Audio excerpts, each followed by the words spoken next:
This story told about an unusual heroine who, despite her negative character, was able to survive until the very end of the book, which in itself was a rarity for fairy tales, where the villains are usually defeated and disappear long before the end.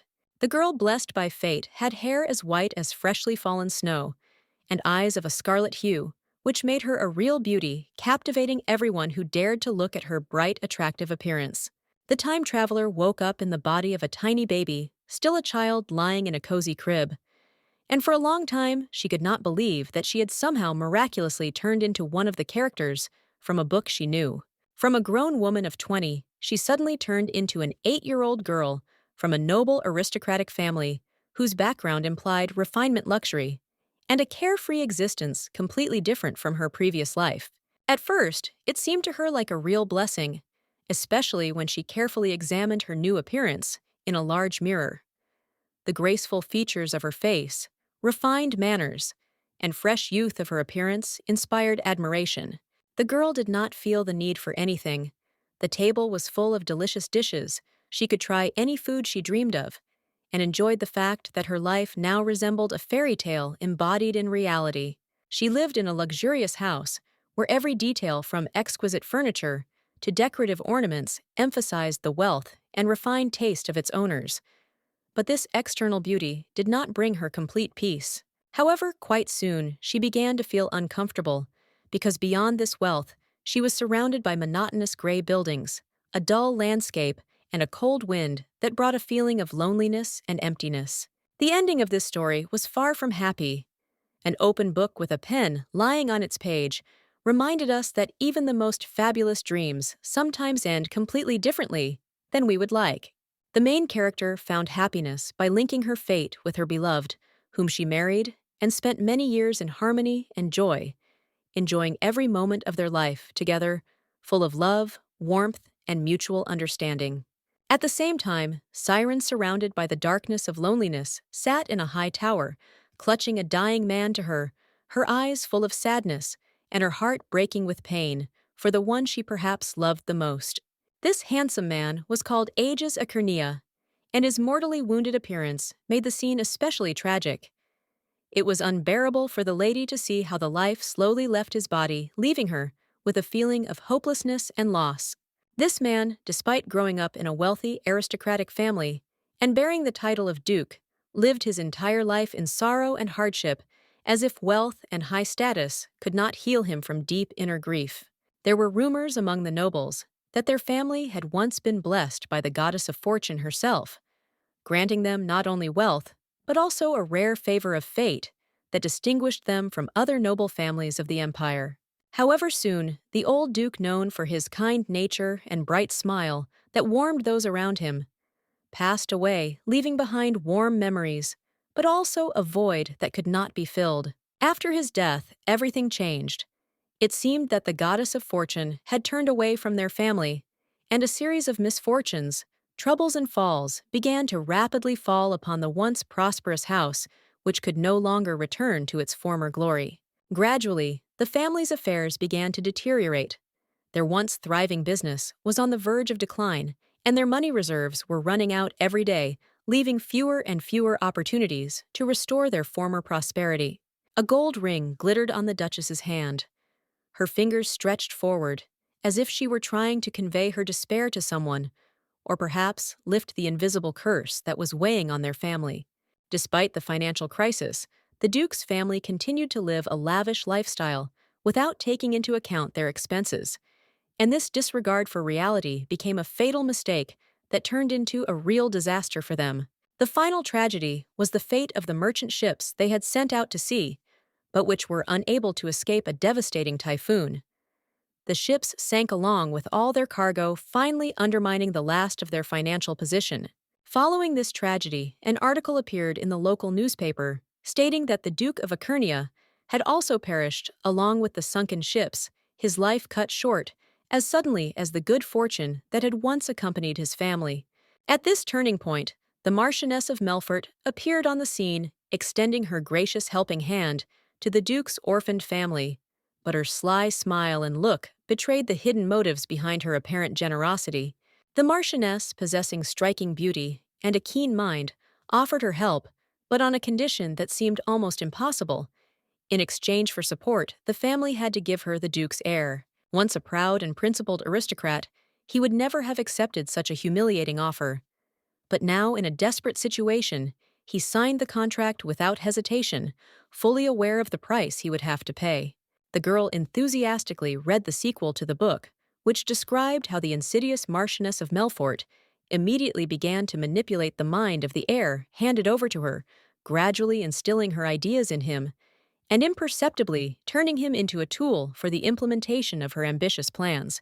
The young boy devoted almost all his time to his studies, fulfilling the strict requirements of his new mentor, who carefully shaped his character and worldview, pursuing exclusively her own goals. It was soon decided that Aegis Acernia, the heir to the ducal family, would marry a young girl from the Melfort family, which would guarantee the transfer of all the wealth of the ducal family to the new bride and her greedy family. However, the Countess's true intention was much greater. She thirsted for noble blood, which according to her plan could be given by a child born from the union of her relative and the Duke's heir, and this goal justified any of her actions.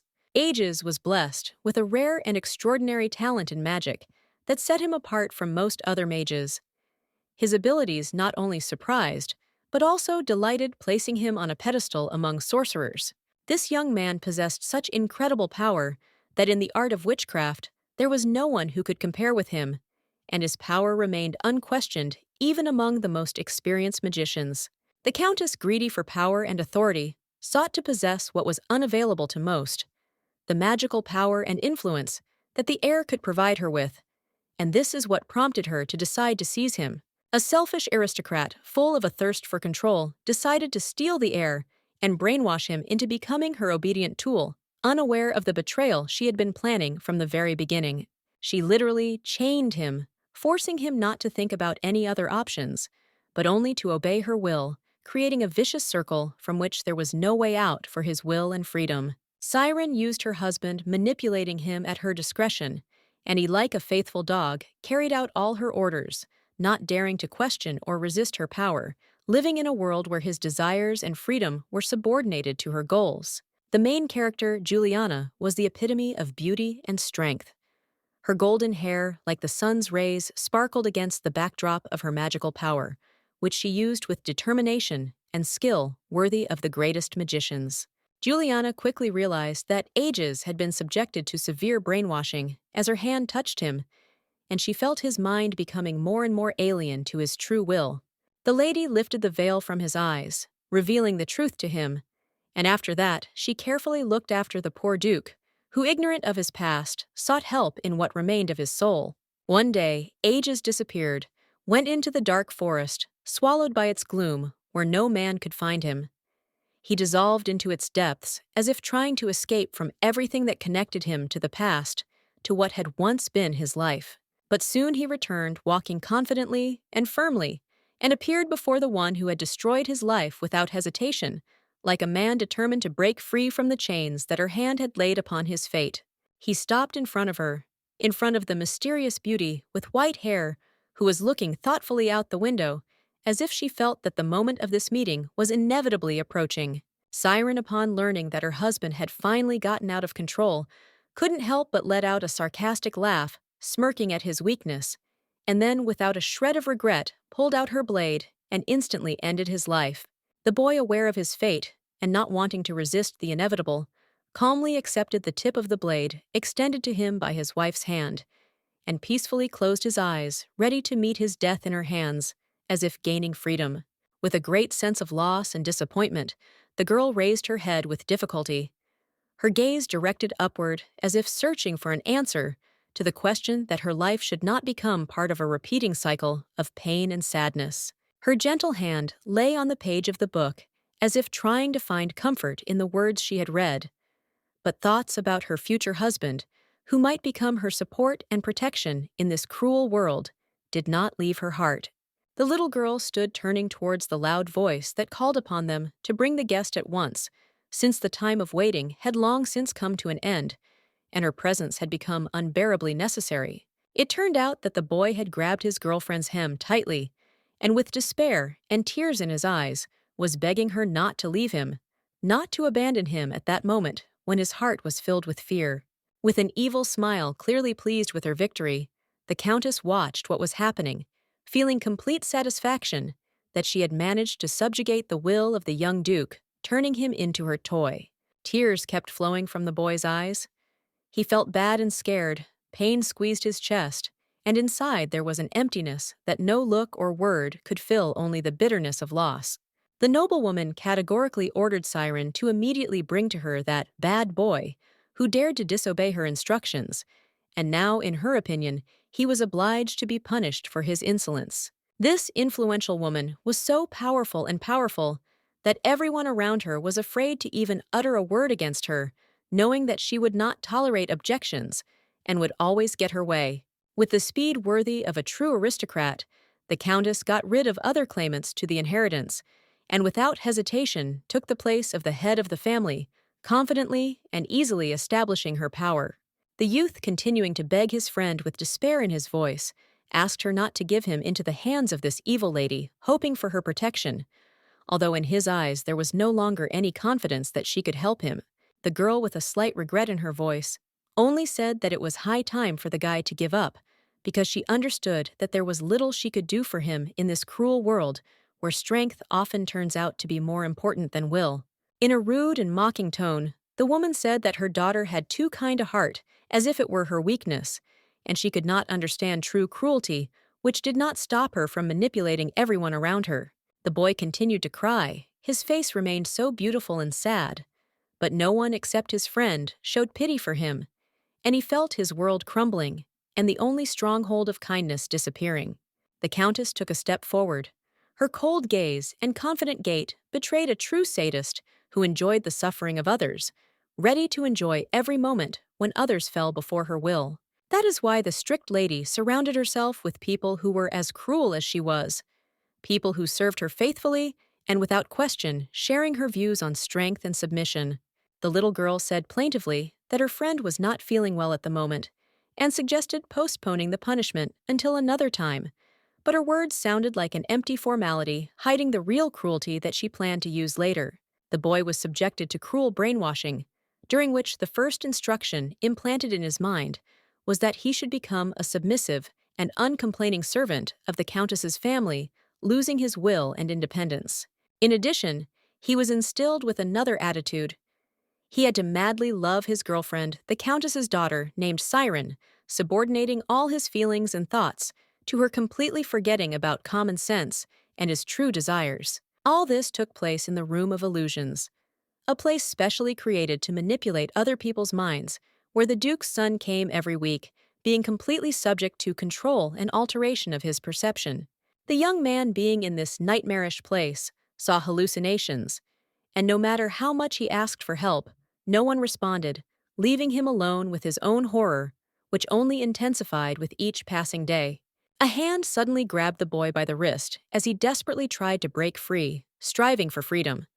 But his efforts were useless, and he found himself a prisoner of those who did not want to let him go. The maids, with unwavering determination and cold eyes, held the youth, not giving him the opportunity to leave, despite all his attempts to free himself, forcing him to remain in this gloomy place. Ages, overcome with panic, raised his hand, as if trying to protect himself from those around him who were pressing on him with their presence, as if no one saw or heard him in this merciless world. As a result, the boy found himself kneeling in front of his girlfriend, looking at her with hope in his eyes, as if he was looking for salvation in her gaze, believing that she could become the light that would lead him out of this hell. However, Siren did not extend a helping hand to her friend, standing before him with an emotionless expression, coldly and dispassionately watching his suffering, showing no desire to intervene. The little girl's hand clutched the hem of her dress tightly, as if trying to stop herself from helping the boy, knowing that it could get her into trouble. And in her world, weakness was unacceptable. With a sad expression on her face, the girl, trying to hide her feelings, quietly asked him to be careful with her friend, trying not to show that in fact she was very worried about him and could not calmly watch him suffer. The lady walked away, leaving her friend in agony because he was already 14 years old, and she realized that she could not help him in any way because the brainwashing had gone too far and he was no longer who he was before. The chains that bound the boy were incredibly strong, and although he was forced to obey the order to love his girlfriend, this did not mean that he would obey the Countess's family, despite all efforts to control him. Siren stood by the window, looking thoughtfully into the distance, thinking how much easier it would be if Aegis broke down, submitted, and became a servant of their family without resistance and accepted his fate without a fight. The little girl slowly climbed the high stairs of her house. Each step seemed heavy and inevitable, like her own situation, where every decision was limited by cruel laws and rules. Another part of her soul was deeply outraged by the fact that the boy continued to be abused. His will violated, and desperately sought to free him from this cruel fate in order to give him a chance for a peaceful life. Siren, feeling a severe headache pierce her consciousness, grabbed her head with her hand, feeling her strength leaving her. Everything around her began to seem foggy, and the fatigue was so heavy that she could barely stand on her feet. When the doors closed behind her, she found herself in a familiar room that seemed to be waiting for her return. She was wearing a light dress that softly wrapped around her body, and the darkness, like an invisible wall, slowly took over the space surrounding her and absorbing everything around her. The girl, feeling how heavy and painful her body had become from the accumulated fatigue and worries, fell exhausted onto her bed, hoping that sleep would help her forget, at least for a while, about all the problems and worries that were haunting her. There was a distinct bruise on Melfort's leg, every glance at which was a reminder of the pain she had endured. Touching it brought a sharp pain, and the sensation itself was so unpleasant that she tried to avoid any contact with the injured area. The girl woke up feeling someone entering her room and noticed Aegis standing next to her, touching her leg, which made her heart beat faster in surprise and alarm. With trembling hands, he carefully took her ankle, silently apologizing for the pain he had caused her earlier when he had grabbed her leg in the hallway, begging for help and asking for forgiveness for his actions. The girl gently pressed her toes to his leg and calmly, with concern in her voice, told the Duke's son that she was fine, despite everything she had been through, trying to show that she was not offended or angry at him. However, Aegis could not hide his feelings and tears gathering in his eyes. He, full of regret, knelt down again, asking for forgiveness, not knowing how to correct his mistakes and what to say to deserve forgiveness. Siren, seeing his despair, gently stroked his head, thus making it clear that he was not guilty of what was happening, that he was only a victim of circumstances and not a villain, and she was not ashamed of his actions. Aegis, not believing his ears, slowly raised his head when the girl, with a warm and understanding look, invited him to sit next to her, thereby giving him the opportunity to feel support and comfort at this moment. The young man obediently sat down next to the beautiful girl, and a little embarrassed, he quietly asked if he could take her hand, not knowing how to properly express his desire at that moment. Their hands met their fingers, intertwined awkwardly, as if both were trying to figure out how not to ruin this moment, and their hearts beat in unison despite the shyness that had overcome them. After that, Aegis kissed the girl's palm tenderly and affectionately, feeling the warmth of her skin, and his gesture was full of sincerity and admiration, as if he was trying to convey the full depth of his feelings without a single word, leaving only a silent confession. Meanwhile, a white bird woke up above the roof of the house, soaring into the air like a symbol of new hope, while Siren promised herself that she would do everything to free her friend from the curse of his falling in love with her. A lonely feather, as if forgotten and abandoned quietly and slowly, fell down, gliding through the air, leaving behind a light trail in the silence, like a symbol of lost hope or the completion of some important moment. The lady stood with her eyes closed, her face hidden under a black veil, which seemed to represent mourning as a sign of deep, sorrowful respect. Every gesture was imbued with silent sadness. Her presence was silent and full of the bitterness of loss. 3 years passed, and Siren, having become a more mature and beautiful girl, now stood in the cemetery dressed in a dark dress, her gaze full of memories and pain, and her heart responded heavily to every thought of the past. The Duke of Achernia had passed away, and his funeral had begun, the procession moving slowly, and with every step one could feel the weight of loss hanging in the air, marking the end of one era and the beginning of a new one of complete uncertainty. People who gathered at the cemetery could not hold back their tears, remembering what a kind and sympathetic person the late aristocrat was, whose loss left a heavy mark on the hearts of all who knew him. The Countess, holding back her emotions, walked forward and approached the family of the deceased, where she offered her sincere condolences, expressing her support and respect at this difficult moment, hoping to comfort the loved ones of the deceased. The lady portrayed compassion with impeccable skill, although inside her heart was glad at such a repetition of the situation when it was possible to show one's importance and attention despite hidden emotions. Meanwhile, the ladies were talking animatedly, exchanging words full of respect and sympathy, while the guy and his sister stood at a distance watching what was happening, feeling how the atmosphere around them was changing. The rude, handsome man harshly called the woman a hypocrite. His words sounded defiant, not hiding his contempt, and then, without waiting for an answer, he turned to his relative and, with a cold expression on his face, asked what would happen to them now that the Duke was dead. The three people stood in a circle and began to talk about the Duke's son, who had not yet undergone complete brainwashing, but now, despite the danger, had to leave them and return to his family, which of course threatened him with great risks.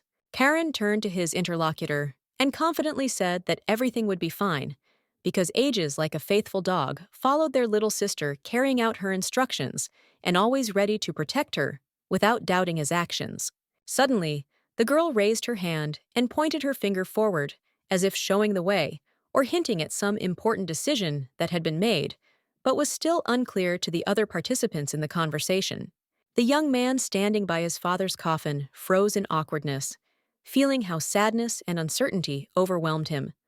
Although he did not allow the tears to come out, leaving everything inside as if trying to be strong despite the pain he was experiencing, the girl and her brothers looked at the boy standing to the side, who showed no emotion. His face remained motionless, his eyes indifferent, as if he was detached from what was happening.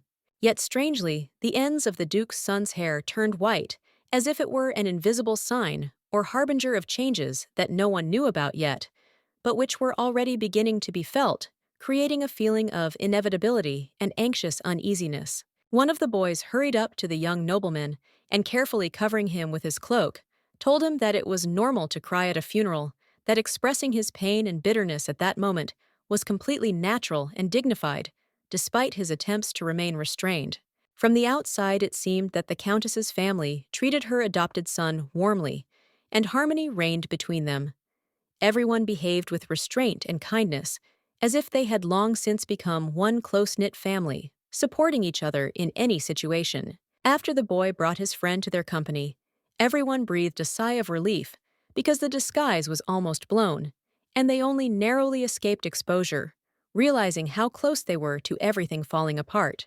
It turned out that the eldest son of the Melfort family, whose name was Michael, had been posing as the Duke's son all this time, hiding his true identity, and he was almost exposed due to the rain, which caused an unexpected obstacle. The moment came when the Countess bade farewell to the widow, saying that it was time for her to go, as if it were an urgent matter, and her words were filled not only with sympathy, but also with importance, like a last duty to the departed Duke. The carriage moved off, and the Melfort family, immersed in silence and contemplation, headed home, each member of the family absorbed in his own thoughts and experiences, leaving behind the burden of the past day.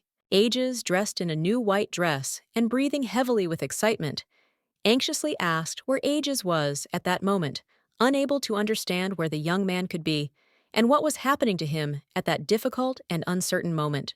The maid standing near the door replied that the boy had been locked in the basement, and her voice sounded determined, but at the same time with a note of concern, as if she could not explain why everything had happened the way it had.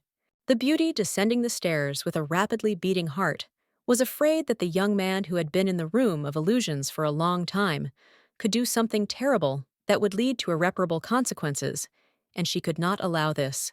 The girl froze in place, seeing her childhood friend kneeling in front of her, his gaze filled with pain and hopelessness, and she couldn't help but feel her heart squeeze from the weight of this sight.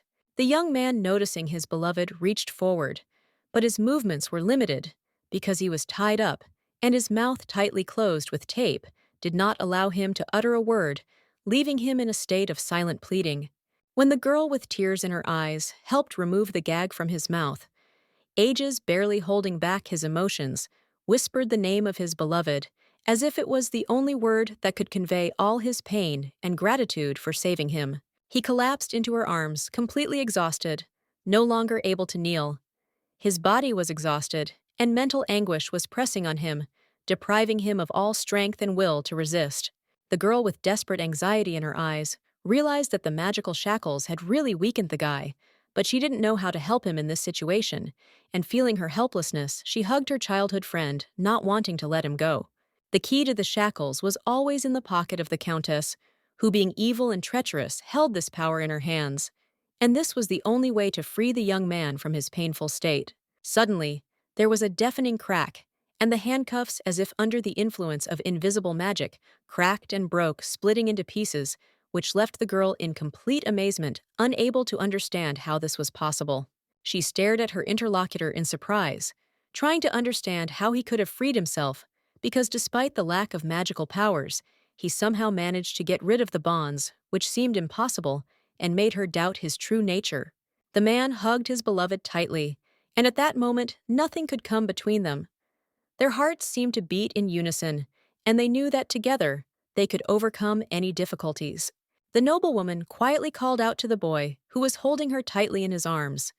Not letting go, and feeling his body pressed against hers, she felt their connection becoming deeper and stronger than ever, filling her heart with inexpressible warmth and confidence. She gently touched his back with her hand, saying that it was hard for her to breathe, as if everything happening around her was swallowing her up, and the air was becoming heavy and unbearable.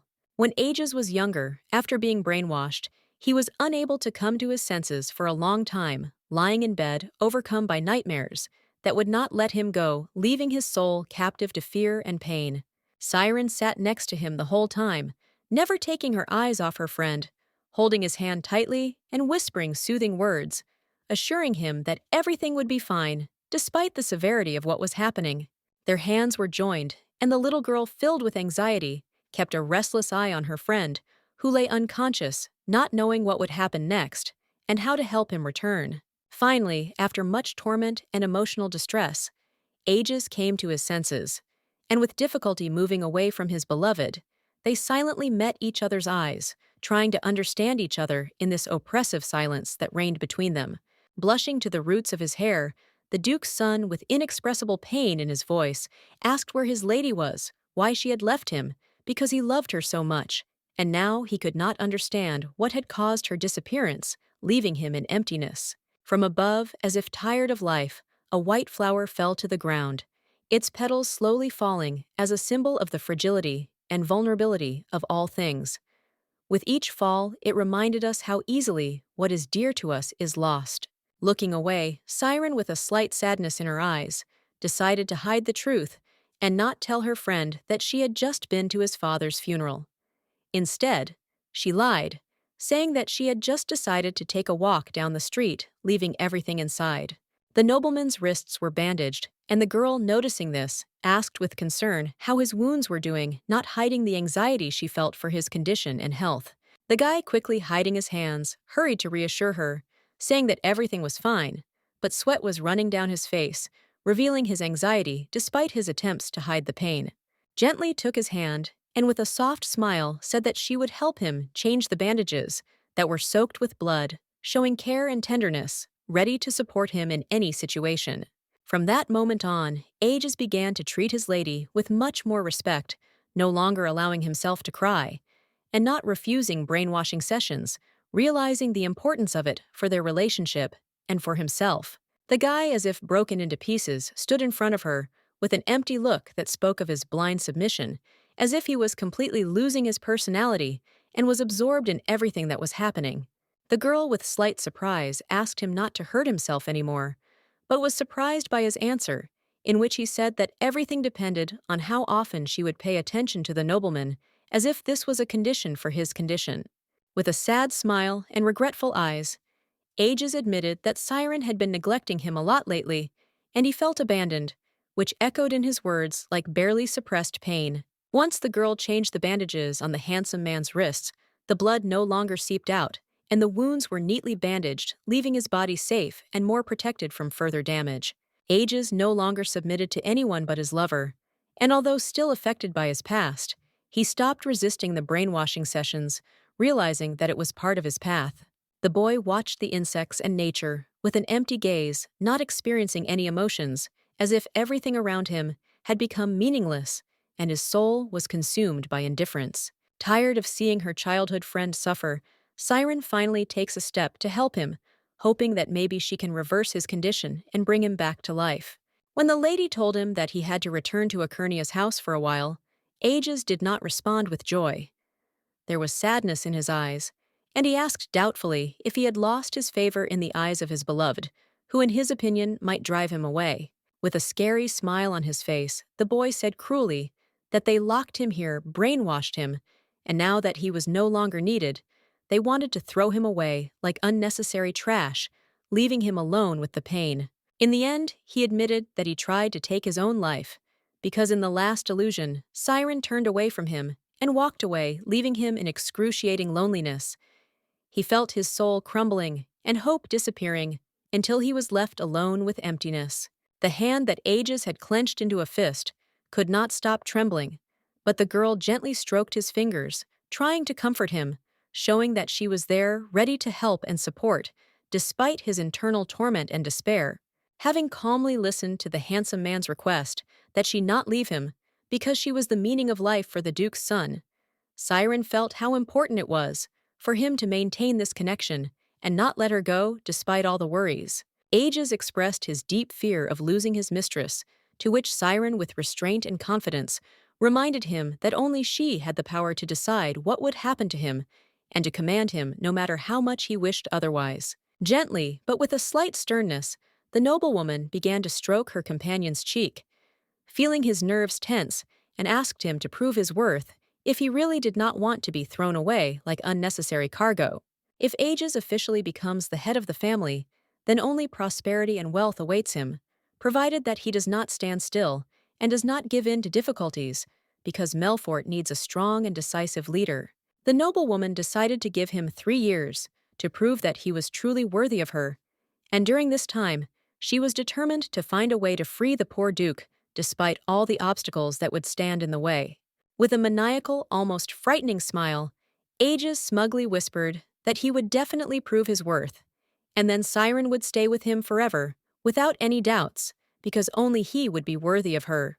The lady obediently agreed with his words, continuing to calm him down, stroke him, and show that despite his pain and doubts, she would stay close supporting him in this difficult moment, ready to be his support. Siren sat in a luxurious room, decorated with exquisite objects, and listening attentively, realized that finally a date had been chosen for an important event. And outside the window, there was magnificent weather, where the trees swayed in a light breeze. Opposite her, sitting with an expressive and stern face, was her mother, who, without hiding her determination, announced that they had only 4 days left to thoroughly prepare for the upcoming event, and she was not interested in any excuses or delays. The woman's fingers delicately wrapped around the handle of the cup lifted it with extraordinary grace, causing the cup to swing lightly in her hands, creating a feeling of refined sophistication and elegance. Smiling slyly, the Countess confidently and decisively demanded that Siren make the man her lover, as if demanding that she fulfill some obligation that could not be rejected. In the original story, there was no love affair between Siren and Aegis, and their relationship remained more of a mistress and her loyal servant, where respect and duty took precedence over personal feelings. She clutched the fabric of her dress with her fingers and thought that she couldn't do what Siren did in the novel and sleep with a guy who was already suffering from life, even though he was close to the social circle. Looking at the cup of drink, Siren thought about how she could make this guy her lover because he was soon to become a duke, and perhaps this thought made her heart beat with special hope. With a cruel laugh, the woman said that it would be useful if her daughter went to bed with the future noble aristocrat, because in that case, she could gain much more power and influence over him. Although the Duke of Akernia's family had lost much of its influence, it was still powerful, retained its strength, and was one of the few who still possessed the ancient magic passed down through generations. Siren, sitting in a chair, thought about it and asked her mother why it was her lover and not her fiancé who had to become her chosen one, because this question contained a much more complex and multifaceted meaning. In a calm voice, the woman explained that a lover could be used, and then, if necessary, simply gotten rid of, while with a husband, everything would be much more complicated because the obligations would be much more serious. The beauty could not help but draw her mother's attention to the fact that, unlike her father, this guy was completely obedient to her and also possessed qualities that could benefit her and serve her well in the future. Putting her hand to her chest, Siren firmly said that she would make the choice herself regarding what would happen to the Duke and who he would become for her, because only she had the right to decide his fate and her own. Knocking on the door before entering, Siren loudly warned her childhood friend that she was coming, trying not to disturb his peace, and to make it clear that her visit would not be a surprise. However, when she entered, she found that the room was empty, surrounded by expensive furniture, and the atmosphere itself was incredibly calm, with elements of luxury and beauty, creating a sense of coziness. Aegis lay quietly on the bed, deep in sleep, showing no signs of consciousness, which seemed even stranger in the silence, as if his mind was far removed from everything that was happening around him. Gently with care, Siren carefully removed the blanket and touched the boy's wrist, wrapped in bandages, feeling how the thin bandages concealed the traces of pain and wounds experienced. Turning away, the noblewoman said with a serious expression that a decision had been made. In 4 days, the boy would be returned to his family.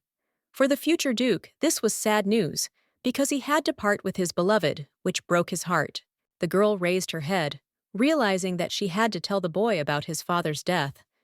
But before she could utter a word, a strange voice interrupted her, and she fell silent, not having time to fulfill her mission. A maid named Marina entered the room quietly, announcing that his mother was calling the Duke's son to her.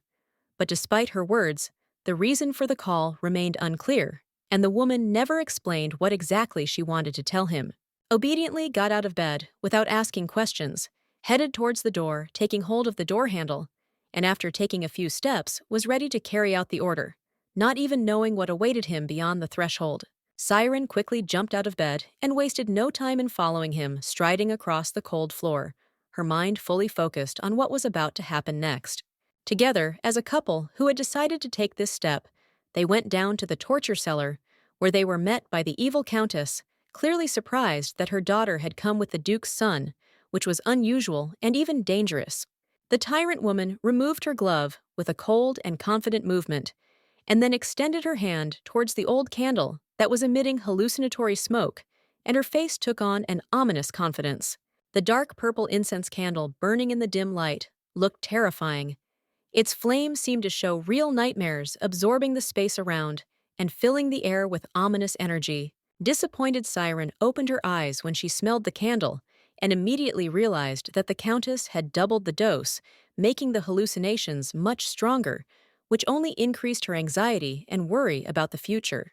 With a cruel smile, the Countess ordered the servant to tie up the boy, and her words sounded with such desperate coldness that it seemed that she saw in him nothing but an instrument for her experiments. The maid obediently picked up the magical shackles from the floor, their metal gleaming in the dim light, ready to fulfill their role in this dark act that had no place in normal life.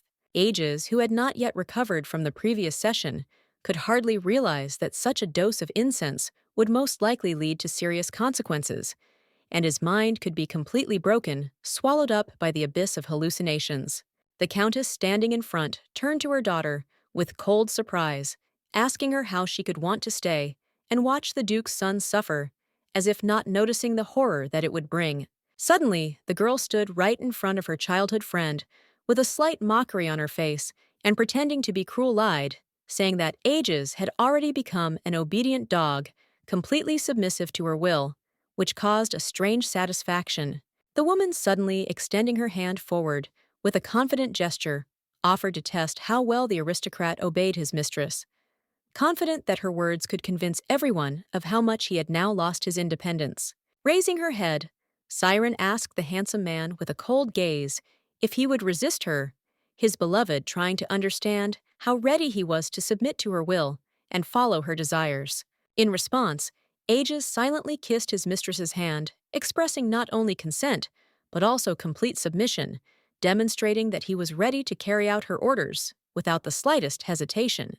The girl's mother's expression was wary and suspicious. She clearly did not trust what was happening and was trying to test their relationship, watching their every move with cold hostility. Aegis tore his lips away from the lady's hand when she sternly said that he was doing everything wrong, and showed another gesture symbolizing her complete dominion over him as the master of his fate and will. The future duke, without hesitation, knelt down, submitting to her will, and thus expressed his readiness to obey all her orders, despite the inner doubts and feelings that he hid from everyone. The man's head ended up at the feet of his beloved, right at the hem of her dress, symbolizing complete submission and unquestioning acceptance of his role in this hierarchy. The man kissed his mistress's shoes. Each touch of his lips, to the expensive material, seemed like an act of deep respect and recognition of her power over him, which was now beyond doubt. The room erupted in joyful applause from the cruel woman, who watched this turn of events with obvious satisfaction, pleased with how quickly and without resistance everything had worked out according to her plan. Suddenly, Michael entered the room, firmly asking the woman to stop her actions and stop using incense on the already subdued duke, as if trying to stop further playing with his mind and will, which could lead to irreparable consequences. The woman froze in shock when she heard that Akernia's carriage had already arrived to pick up her heir. She was stunned because the transport was only supposed to arrive in 4 days, and not now, which disrupted all her plans. Michael looked away awkwardly, realizing his mistake, and admitted that he seemed to have mistakenly informed the duke's family of the wrong date, which had caused an awkward atmosphere that he could not help but regret. The tyrant mother, passing by her son, sternly said that she did not expect anything else from him because he was her son, and his role was clear: submission, and following her will without any thought or doubt. For the nobleman who was being tortured this time, in his mother's opinion, was not supposed to be a rest, but the final moment of suffering, completing his trials, and finally undermining his will. Siren looked out the window, where the white birds fluttering in the air created a sense of calm, as if nature itself was oblivious to the cruel reality that was unfolding within. It was the end of the story, where Aegis was finally freed from the effects of the brainwashing. But before him stood the cruel Siren, mocking and enjoying her control, not realizing that her power was already threatening everything. She sat there, her hands covered in blood, a symbol of the dark side she had embraced without regret, as if enjoying the results of her actions, despite the consequences for others. The noblewoman awoke from the nightmare that had haunted her, and trembling hugged herself, with her arms feeling the fear that she could become as cruel as the evil Siren from the novel, whose fate did not please her. Looking at her clean hands, she suddenly saw bloody marks on her fingers, which belonged to the real heroine into whose body she had been infused, as if becoming part of this terrible fate that she could not escape. Getting up from her chair, the aristocrat walked to the window, trying to breathe in the fresh night air, to clear her head of the disturbing thoughts that were consuming her, and to try to find at least some peace in the dark, silent night. She had been studying astronomy for a long time, completely absorbed by the magic of space. She was attracted by this science, everything that was connected with the sky, the stars, the endless galaxies, distant and beautiful worlds, full of unknown wonders. Suddenly, the door creaked, quietly began to open, and she realized that she had a guest, an unexpected night visitor, whose presence at that moment disturbed her entire pensive atmosphere, breaking the silence in which she was trying to find peace. Turning away from the window, Siren asked, with a slight but noticeable excitement, if Aegis had come to her, sensing that his appearance could bring with it something important, perhaps even fateful. And indeed, the guy was standing next to her. His face was sweaty, and his gaze was sad and absent-minded, as if he had just experienced a nightmare that had left a mark on his soul, not giving him peace. The girl, seeing his condition, waved her hand, pointing to the bed, to put it mildly, so that he would come there, and promised to help him calm down and fall asleep again, so that at least for a while he could forget his terrible visions. Obediently, the nobleman, despite his fatigue, walked towards her. His steps were quiet and smooth, and on his feet were soft slippers that made almost no sound as he crossed the room following her directions. The guy hugged his beloved, and their bodies were so close that it seemed they had become one, sharing the warmth and peace that they had been looking for so long. The beauty, feeling his strong embrace, gently asked him to loosen his grip, because the embrace had become too tight, but he only smiled in response and said that they should stay as close as possible all night. With a persistent look, full of tenderness and confidence, Ages whispered that, all this time, he loved only one of his lady and no one else, as if his heart was forever attached to her. However, when Siren woke up the next morning, she found that her acquaintance was no longer there. It was as if he had disappeared, leaving only the memories of his words and presence, as if he had never existed. Ages left for the Duchy of Achernia, where a large estate, stately courtyards, and palaces awaited him, testifying to his new position in the world, and also that he had left behind his old life for a new beginning. The boy, who had a noticeable bruise near his eye, approached his sister and asked if she had seen their brother, whose name was Karen, with obvious concern in his voice, as if he was looking for him in the crowd. Siren, sitting down on the velvet sofa with the name Maxion, thought absently, trying to imagine who he had managed to fight with, feeling that his difficult character and tendency to conflict could lead to problems again.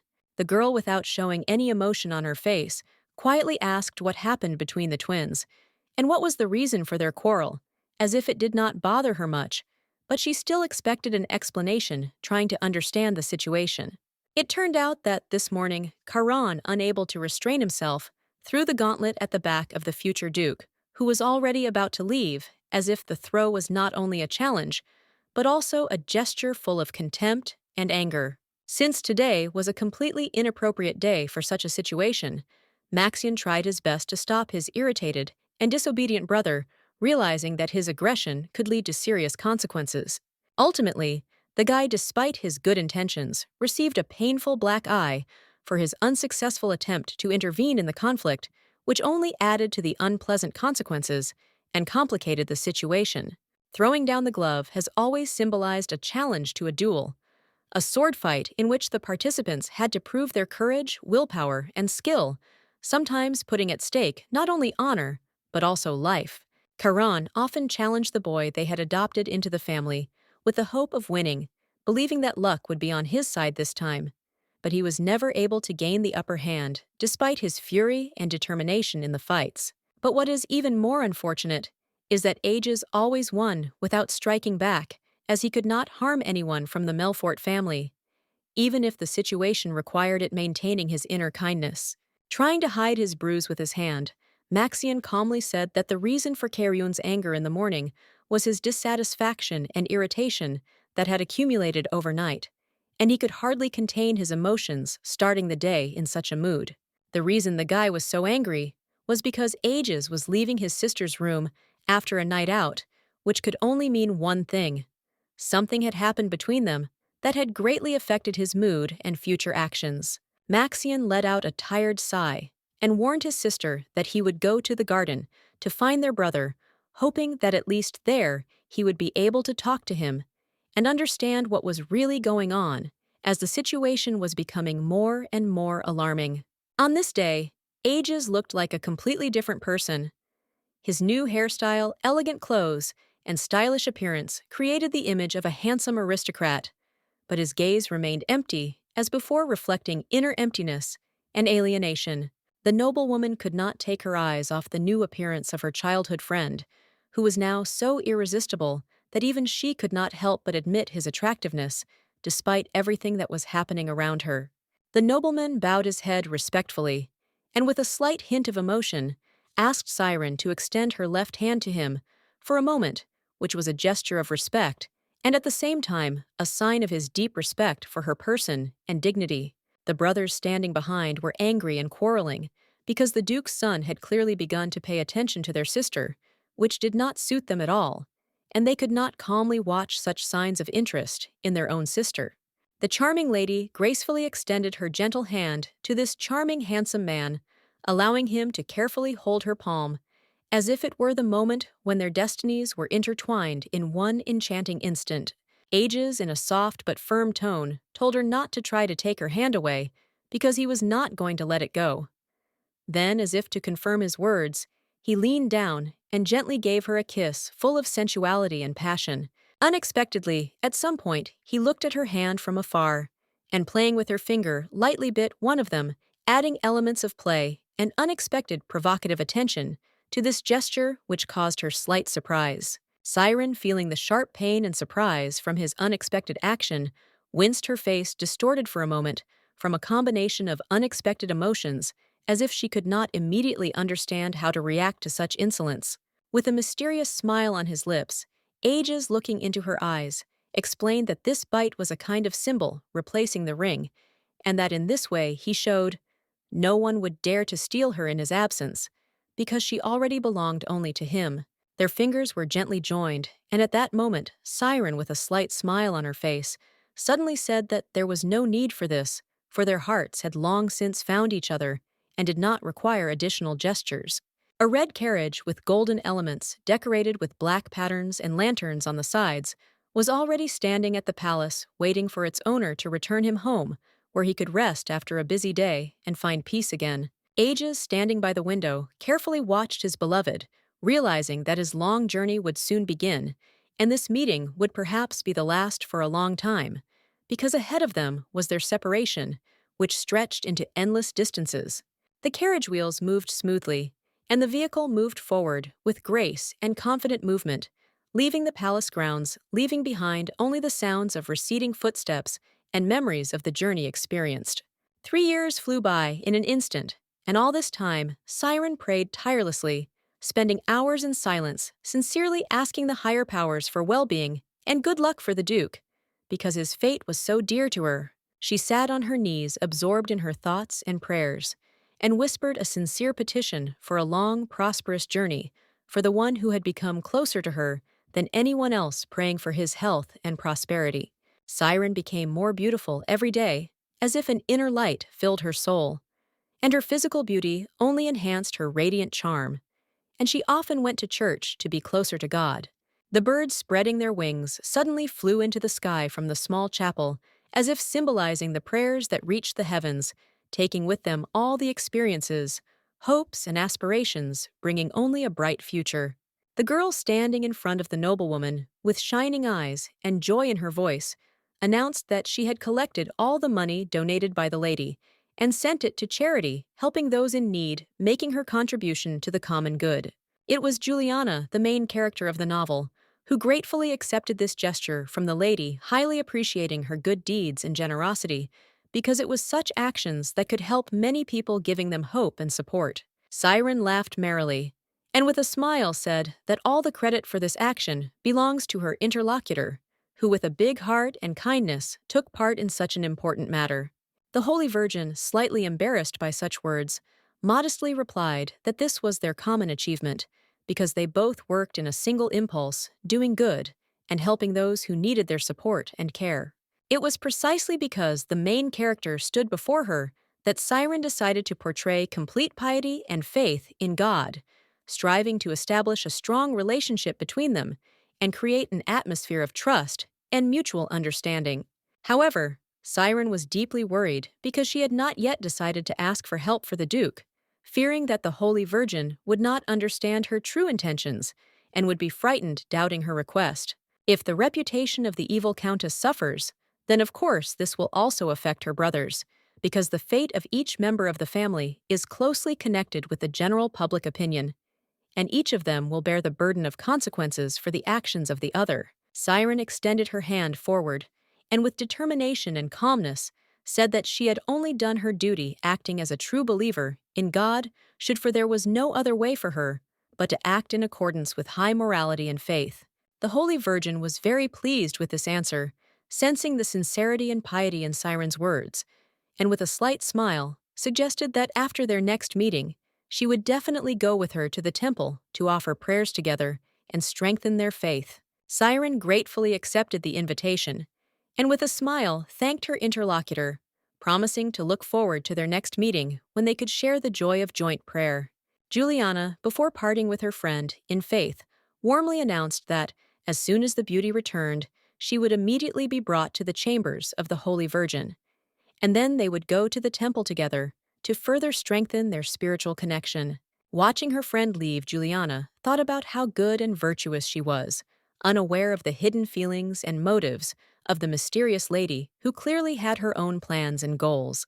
Siren, in turn, was very different from other people who were afraid to get close to the Holy Maiden, because her true goal was much more complex than just maintaining a good relationship, and she acted with cold calculation, hiding her real intentions.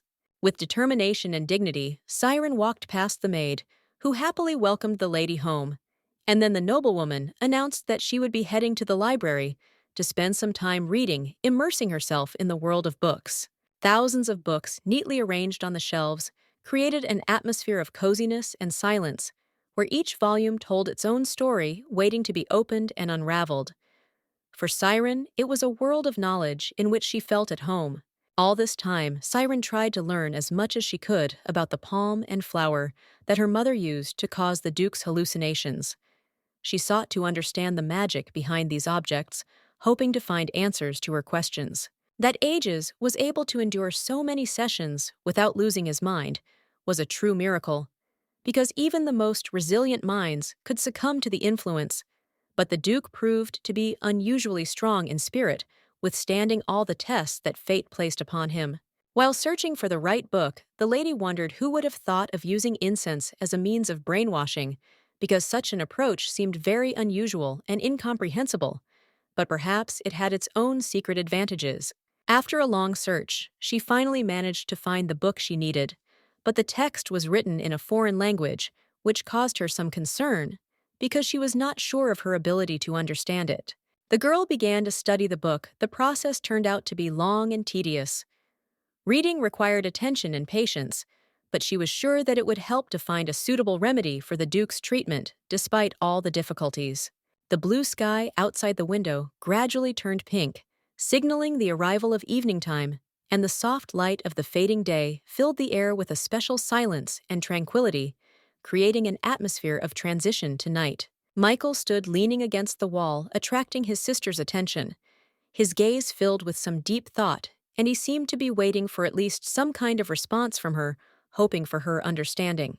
The lady replied in a rude tone that she was busy at the moment, and despite his request or expectation, she did not intend to devote time to him, which caused a slight disappointment in his soul, but he did not insist. This answer deeply irritated the brother, and his look, full of discontent and silent reproach, was so expressive that it left no doubt that he could not forgive his sister for such treatment, and her words touched him to the quick. Slamming his hand on the table, the tall young man declared with determination that he had not come to his sister by chance, but with important news that could affect their future lives, and he was determined to convey it as quickly as possible. The girl froze in surprise when she learned that Ages had come here not for a chance meeting, but with the intention of seeing her specifically, and this unexpected information made her heart beat faster, filled with excitement. Time slipped away like sand, and 3 years flew by unnoticed like hours, leaving behind only memories of how quickly life changes and how important it is to have time to enjoy every moment without losing sight of the main thing. By order of her mother, the Countess the Maiden often lived in the house of the Duchy of Achernia, being under the protection and care of this powerful family, which became for her a familiar shelter full of comfort and tranquility. There, Ages always greeted her with a kind smile, and surprisingly, it was in this place that the beauty often found rest and peace than at home, which made her think and think about new sensations and changes in life. But this lasted only a year, and soon the guy began to write her long letters, filled with experiences and thoughts, which became more frequent and emotional, and his words made her think about what was happening. Siren answered briefly, as she was not verbose, preferring to express her thoughts concisely and without unnecessary phrases, which seemed to give her words special significance and sincerity, forcing everyone to listen more attentively. Leaving everything else for a moment, the beauty upset, and with sadness in her eyes, thought about how long she had not seen her childhood friend, and how much her soul yearned for those times when their communication was simple and sincere, without any complications. Ages must have had some good reason for coming so openly and visiting the lady, but perhaps he simply missed her presence, and missed her for nothing else could explain his unexpected appearance. Siren was the only lady for whom a man continued to cross the threshold of this house, despite all the circumstances, And this spoke of something more than just respect, because she occupied a special place in his heart, which was obvious to everyone. In order to prove his worth and strengthen the influence of his family, the Duke of Achernia was determined to increase the wealth and status of his family by making important decisions that would undoubtedly strengthen his position in society. When her brother asked her if she would agree to meet Aegis, the lady gave a short and decisive refusal, ordering him to tell the guy to come another time since it was not convenient for her to accept his visit now. Michael, in turn, replied that Aegis had firmly stated that he would not leave until he saw his beloved, and despite her refusal, he was ready to stand in front of her house as long as it took waiting for her decision and hoping for a meeting. The man called his sister emotionless and cold-blooded, claiming that she took things too calmly, not allowing herself to show feelings and emotions, which in his opinion made her withdrawn and alienated. Some time passed, and the maiden sat absorbed in reading, but her thoughts increasingly returned to one question. Was Aegis still sitting below, waiting for her to appear? Or had he already left, leaving her in thoughts and worries about their meeting?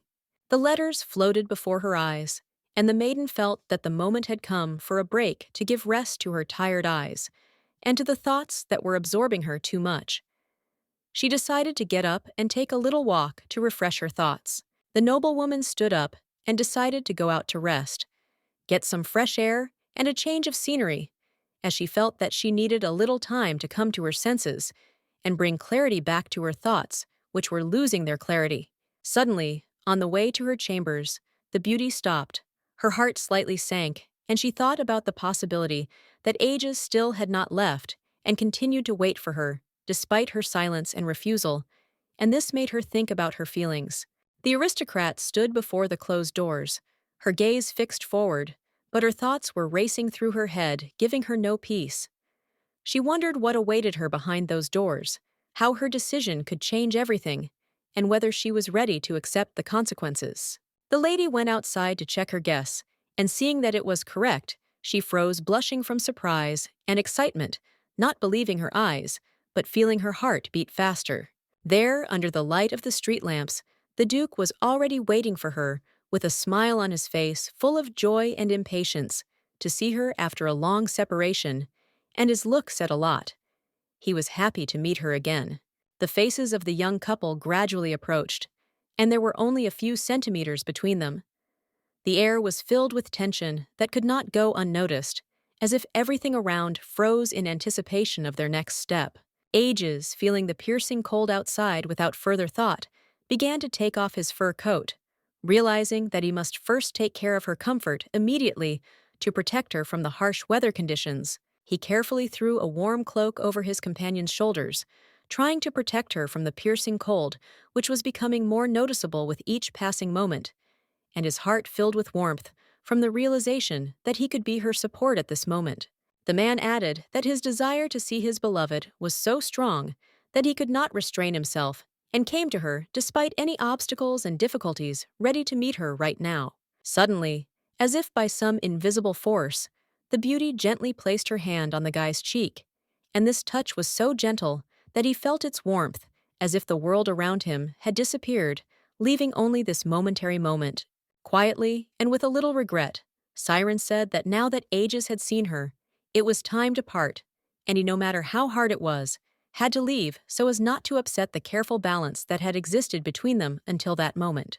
However, the nobleman, despite the order, was in no hurry to obey, and without taking his eyes off the lady, squeezed her fingers in his palm, as if trying to show that he was ready to fight for her attention despite all obstacles. Siren, keeping her wariness in check, agreed with his words, stating that she would stay with him, but only on the condition that he could prove his worth and earn her trust, since she was not used to bestowing her affection without reason. Rudely, but with genuine interest, the lady asked what exactly this handsome man meant, because in her opinion, he had already achieved considerable heights, and she could not understand what else was needed to prove his importance in her eyes. The girl's eyes widened in surprise when Aegis, with complete determination in his voice, declared that he would make her empress, as if it was the only possible option for both of them, and there was not the slightest hint of a joke in his words. With even greater confidence, Aegis repeated his words, not ironically, but speaking completely seriously as never before, convincing her that his intentions were unchanged and he was ready to go to the end to fulfill his promise. To herself deeply surprised, and even slightly alarmed, she thought that the Duke had finally gone mad, deciding to commit high treason, because such words and actions could cost him everything he had ever achieved.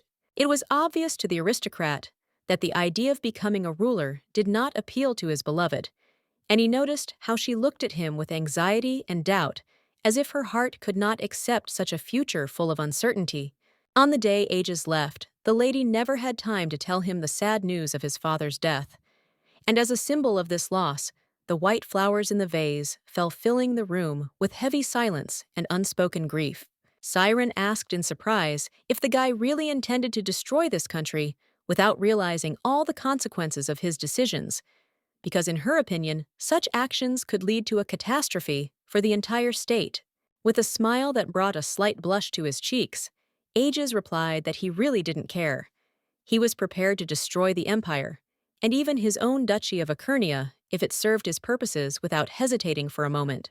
Kissing a lock of his companion's hair, he said with tenderness and determination that only she was important to him, Siren whom he loved madly and desperately, and no one else could take her place in his heart. After she saw the man off who was moving away from her, the girl leaning tiredly against the closed door sighed quietly, experiencing the weight of the recent conversation, which left a deep mark on her soul. Once in her chambers, she began to take off her slippers, as if trying to free herself from the heavy thoughts that were haunting her, and finally surrendered to the silence that reigned around her. After which, with a slight sigh, she settled herself on the bed and covered her face with her hand, as if she wanted to hide from the whole world. 2 years ago, she had made up her mind to avoid the Duke, but despite her attempts, he was already hopelessly in love with her. Something serious and important had happened in the past, leaving an indelible mark on their destinies. And now, looking back, she realized how quickly the clock had moved, taking them into the future, where much had changed. Then, in an attempt to find a remedy that could help the Duke get rid of his passionate obsession, the girl searched for a long time until she found a herb that could neutralize the effects of the incense that had so strongly affected his mind. Quickly, without wasting time, she prepared the medicine and hurried to take it to the aristocrat to test its effect and make sure that she had not made a mistake in her calculations, hoping that it would help bring the Duke back to reality. Siren determinedly asked her lover to drink the potion she had prepared, hoping that only in this way could he gain freedom from the influence that held him captive and regain his true identity.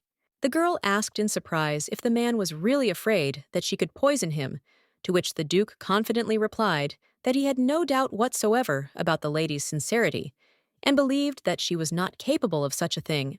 The Duke, without hesitating for a moment, resolutely opened the bottle and was ready to drink whatever the lady offered him, because trust and respect for her were more important to him than any doubts or fears. Aegis took the bottle without thinking about the possible consequences, and drained it in one gulp, not suspecting that this act could have consequences that would change the course of events. Suddenly, unexpectedly, the bottle slipped out of his hands and broke with a loud clang, scattering into many small pieces, creating instant chaos, and drawing everyone's attention to what had happened. The boy grabbed his head. His body shook with sharp pain, and he began to cough, unable to control his reaction to what was happening, which only increased the anxiety of those around him. Siren, filled with anxiety, quickly approached and began to persistently ask if the Duke was nearby, because she expected a completely different reaction, more calm and balanced. But her question did not bring comfort. The woman's hands began to tremble, and disturbing thoughts flashed through her head.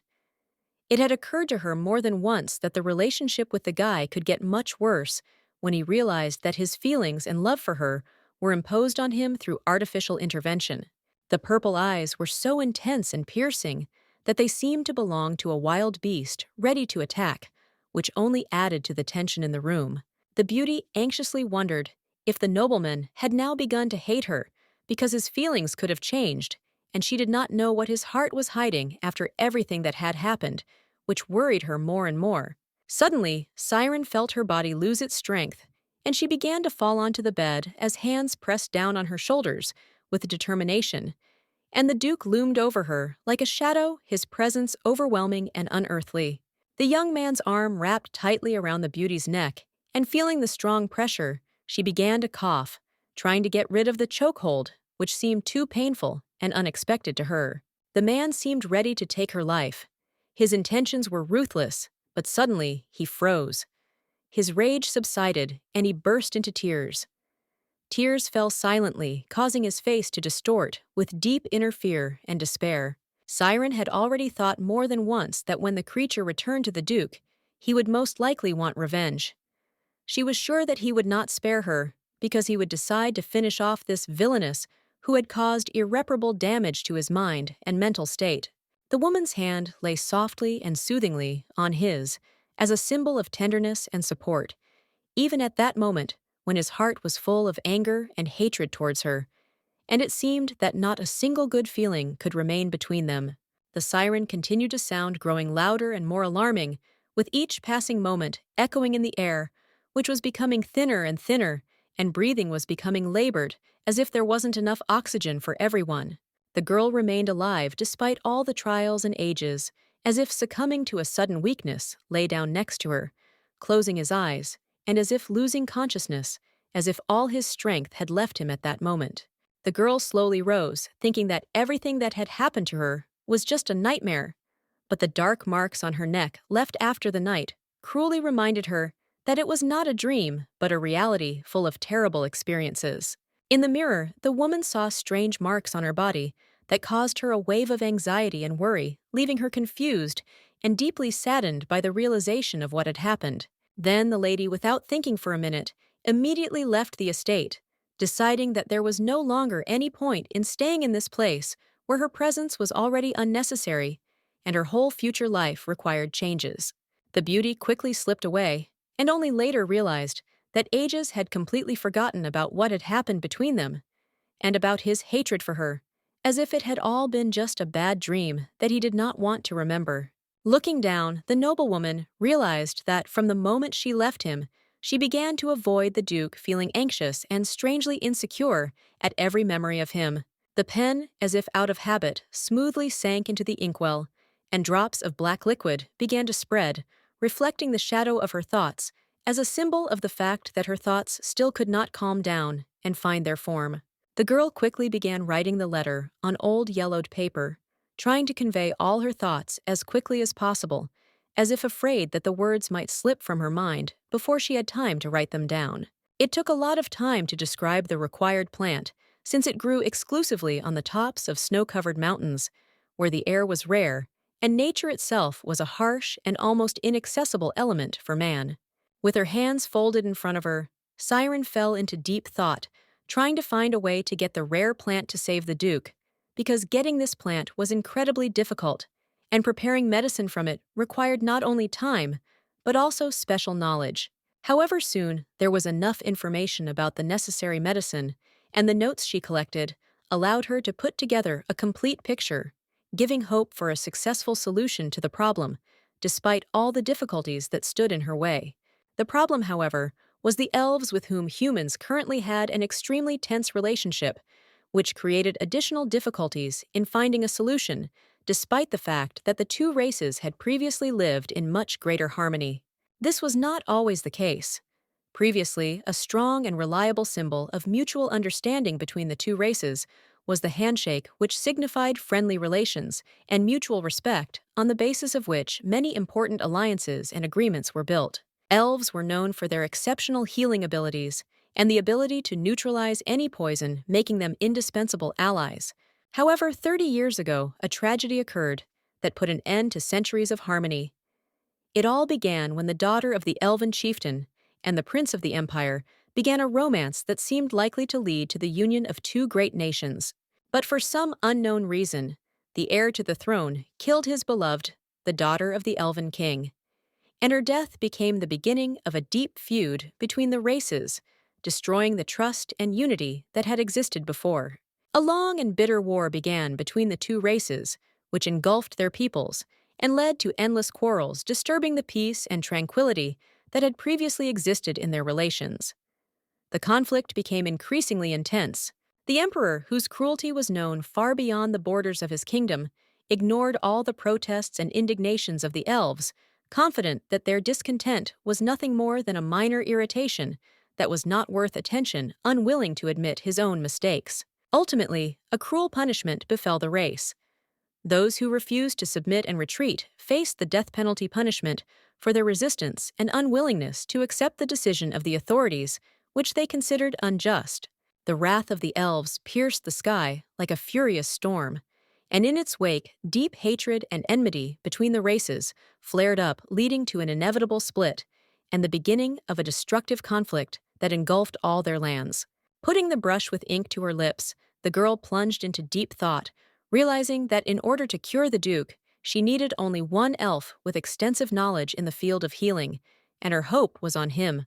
Only a member of this race could help neutralize the destructive effects of the disease, which left the nobleman in a state that did not allow his mind and consciousness to return to normal. Luckily, the girl still had one more option, and it was to look for an elf on the black market, which could be the last chance to save the nobleman's life and restore his mind. Placing her hand on the sheet, the beauty remembered that the original novel mentioned how not only people were sold on the black market, but also other rare, sometimes dangerous things that could become the key to solving her problem. One of the elves was sitting behind bars, deprived of free will, and his fate was decided by those who deliberately isolated him from everything that could awaken in him independence and the possibility of fighting for his freedom. In the original, the main character, having learned about the existence of the black market, decides to save an elf captured by villains, the chieftain's son, and thus enlists their support, which becomes the key to solving many problems. Looking away, the lady wondered who among her acquaintances could help her to carry out her cunning plan. Soon the idea of a person who could render assistance occurred to her, and his name immediately came to mind.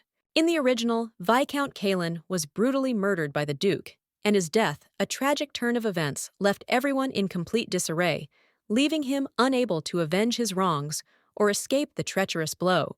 Realizing that she would not have another chance to save the aristocrat, the girl stood up from her workplace, her heart filled with determination and anxiety, because not only his fate, but also the future of her entire world depended on her actions. The knights were breathing heavily from fatigue. Their bodies were exhausted from long journeys and battles. But despite all the difficulties, they were happy to see their mistress, gratitude and relief shone in their eyes, because she remained their hope. The lady smiled sweetly at the boys, greeting them with a warm and friendly smile that filled their hearts with peace and confidence, as if her presence could ease any difficulties and give hope for a better future. While the guards were rejoicing at the arrival of the lady, Michael calmly asked why his relative had come here. His gaze was cold and attentive as always when it came to the actions of her family, which he treated with caution.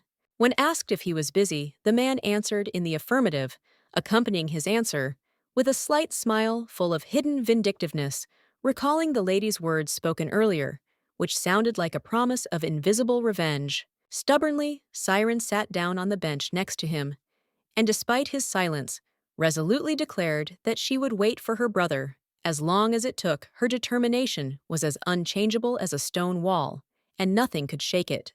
With a smile, the beauty said that she needed something from a relative, namely an invitation to an event that could change her destiny, namely an invitation to a mysterious event that she had dreamed of for so long. The invitation meant an opportunity to enter an illegal auction where rare and dangerous items from the black market were being sold, a deal that could lead to great risks for her, but also open up unimaginable opportunities. Tosipo was a nickname the Viscount often used, and Michael knew it well, for he himself belonged to a circle of trusted people where the family name lost its importance, and the pseudonym became part of a complex game. In his hometown, he was as vicious as Siren, and together they committed the most terrible and immoral acts each day, plunging themselves deeper into the abyss of villainy, depriving themselves of any moral compass. Stubbornly folding his arms across his chest, the brother lied, asking his sister how he knew about such an invitation, his words sounding cold and insincere, hiding behind them a desperate attempt to avoid the truth, despite the clarity of the situation. Michael kept a cold and detached expression on his face, but in reality, emotions were raging inside him, and the nervous tension was almost impossible to hide. He carefully controlled himself, trying not to betray the anxiety that had gripped him. The man leaned towards his relative and, with suppressed irritation, said that this was not information she should know, to which the lady replied with slight disdain that then he should be more careful about such important information. After which Siren smiled again. Her gaze was confident, and she asked her brother to get her this invitation. Her words sounded like an order, but they also contained a subtle request that could not be ignored. Extending her hand upward, the lady added that in exchange for his help, she would offer him her blood, the very blood that he liked so much. Her words sounded with unexpected sincerity, promising him something valuable in exchange for his service. Human blood held the secret of magic, and Michael once said that Siren had good blood that could be the key to great power. And this revelation did not leave his mind until he decided to use it for his experiments. The man, having once made up his mind, used the girl's blood for an experiment, but something went wrong, and instead of the expected results, his actions led to unpredictable consequences that made him doubt his determination. After the experiment, Siren felt strange and not very well. Her body seemed alien, and her mind was filled with unclear sensations. Because of this, she strictly forbade her brother to take her blood in the future, realizing that the consequences could be unpredictable. When Michael began to doubt and hesitate, the maiden, looking at him, added that in exchange for his help, she would give him 10% of the income from her springs. Her offer sounded like a deal he could not refuse, especially considering her promises. Last year, the beauty received precious stones from her lover, which became not only a symbol of his love, but also significantly increased her fortune, making her truly rich and secure, opening up new horizons for her. Michael loomed over his relative and asked desperately if he really looked like a man who was willing to sacrifice his own sister for the sake of one experiment. His voice sounded full of doubt and uncertainty, as if he himself did not believe in his actions. Suddenly, with a frightening smile, the man declared that he was not such a bad person. However, adding with cold determination that if she really wanted his help next time, she should ask him harder. After which, Michael turned away abruptly, and without saying another word, walked away, his figure disappearing into the darkness, leaving behind only a shadow of what had once been a familiar care and close feelings. The girl suddenly laughed, a loud, ringing laugh that seemed to have nothing to do with what had just happened. Her laugh sounded like a challenge, as if she was confident of her victory, despite all the difficulties.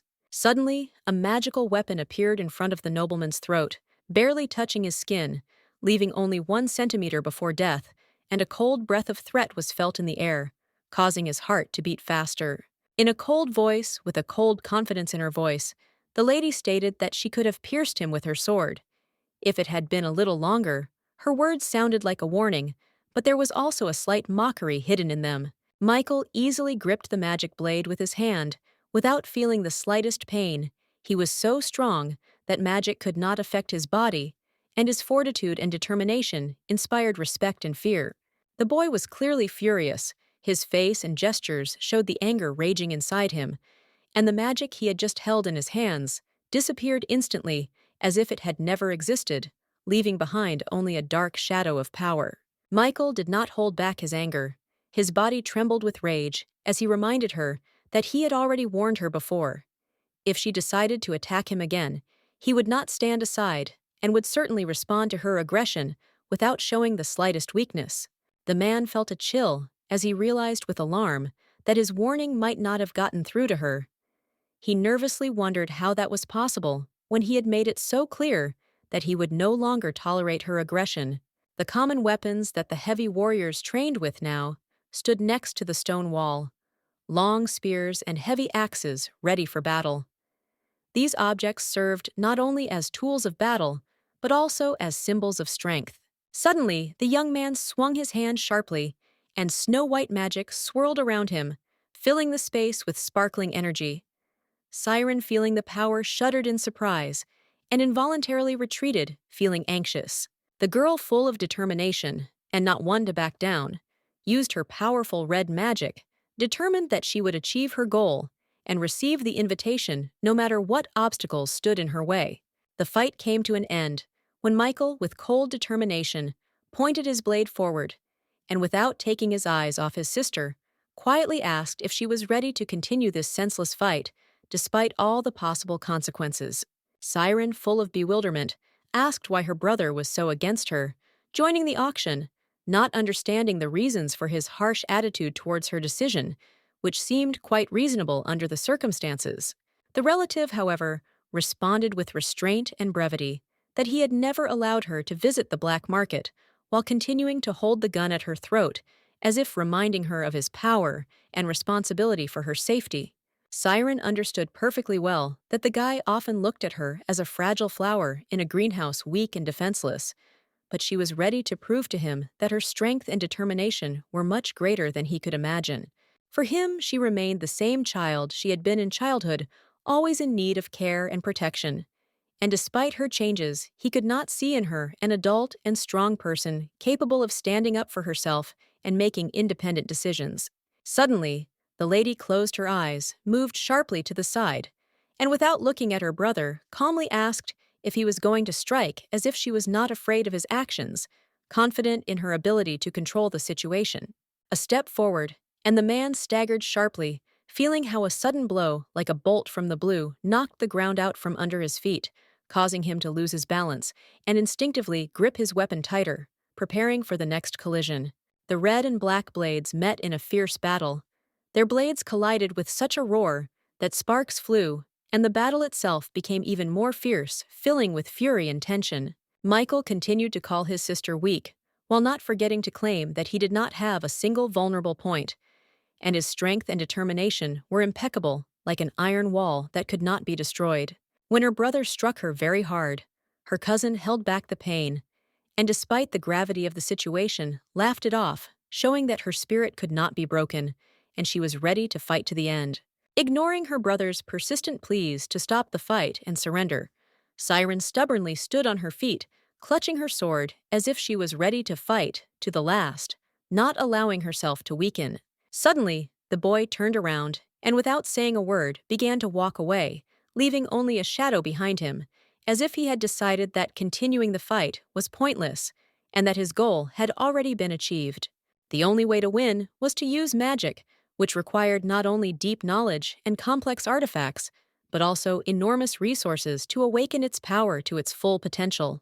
Having repelled another powerful blow from the enemy's blade, the girl realized that if she wanted to win, she would need magic, because no physical technique was capable of defeating such a strong and experienced enemy standing in front of her. Suddenly, as if by some invisible force, the beauty fell and her back hit the ground with a dull sound, and the world around her faded, leaving only pain and the realization that the fight was not over. When the lady decided to use her magic suddenly, the blade pierced the woman's flesh. The beautiful siren felt pain, but resolutely refused to retreat.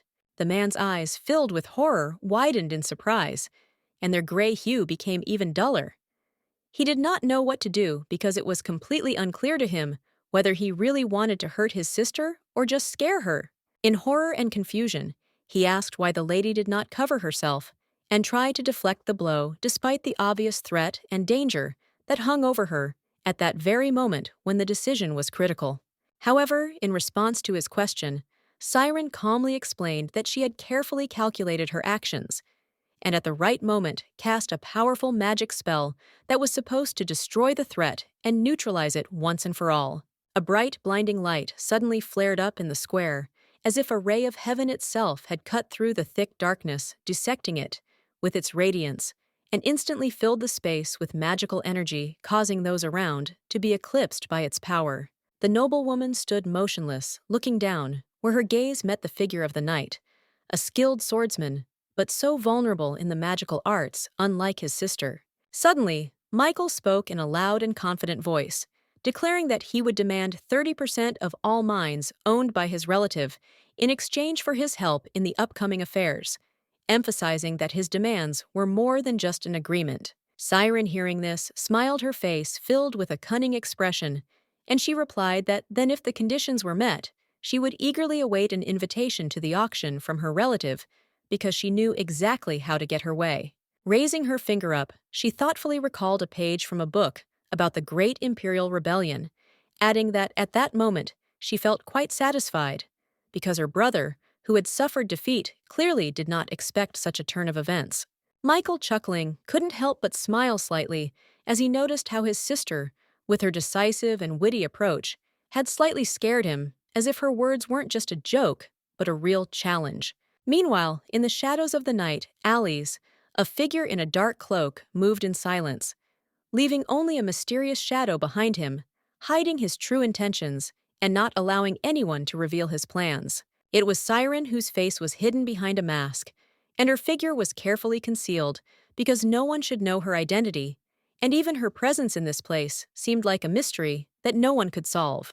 The man guarding the entrance to the secret auction demanded that the noblewoman show her invitation before allowing her to enter, for he knew how important it was to adhere to strict rules and could not afford to compromise on this matter. The lady handed the guard the letter of invitation, and after he had examined it carefully, she was allowed inside, allowing her to continue on her way, confident and calm, despite all the mysterious circumstances surrounding this evening. Soon a gentleman appeared, who was the owner of the dark establishment, and approaching the honorable guest, who had a special invitation, he greeted him with an air of full respect, knowing that such a person was worthy of consideration. Siren, in her male form, suddenly felt her brother's influence spreading throughout the underworld, reminding her of how deep her connection to that world was, and how its shadows could haunt her at the most unexpected moments.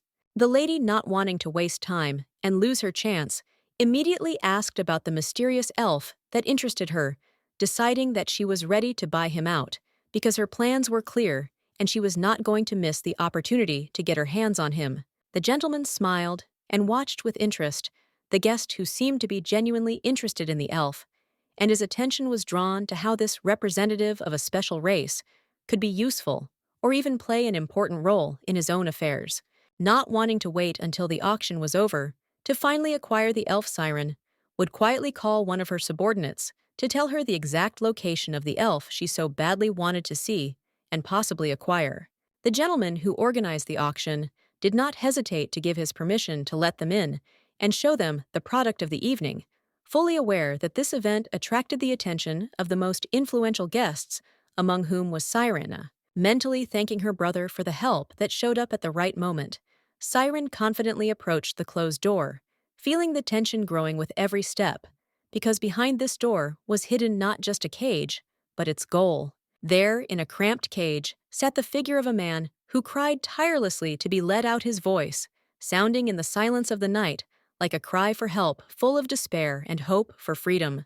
Siren, who was closely watching what was happening at the black market, could not help but have dark thoughts, because what she saw was much more terrible than she could have imagined in her worst nightmare.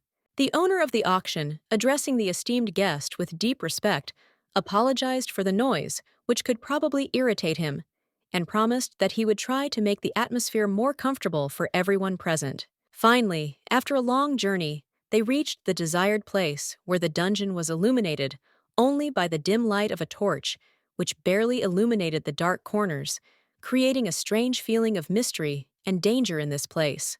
They stopped near one of the cages, examining it with caution, as if something dangerous might be hidden inside, that required attentiveness and readiness for unexpected events. Inside the cage sat a handsome elf man, who seemed to be in deep sleep, but his body was covered in bruises and dirt, indicating that he had been through long and painful suffering. Suddenly, his eyes opened, and they were a bright green, full of anger and hatred, which looked so intense that it seemed as if his entire being was radiating anger and a desire for revenge for the torment he had endured. His body was clearly marked with bruises from the brutal abuse he had endured, and every trace of pain spoke of how much he had suffered and how much cruelty he had experienced during that time. Siren, sensing that the situation required caution, asked the other gentleman to step back a little so that she could personally inspect and dispose of her goods without being subjected to unnecessary interference or tense stares. The auction owner, stopping in bewilderment, asked again what the guest had meant when she sent him away, since he did not fully understand why she needed to intervene and what exactly she was going to do with this strange product. Siren replied briefly that he was in her way, and with a sharp gesture of her hand, indicated that he should leave immediately, making room for further action. Her words were resolute, and her gaze was full of ruthless severity. Her gaze was cold and hard like an icy wind, and she made it clear that this was the last warning for the illegal goods dealer. He was to leave without interfering with the plans and not create new problems. Finally, the man, frightened by the gesture and expression on the lady's face, agreed to carry out the order and hurriedly left the room, his steps sounding hollow as if he was trying to get away as quickly as possible. The elf, despite the noise and what was happening around him, did not react to the presence of a new person in the dungeon.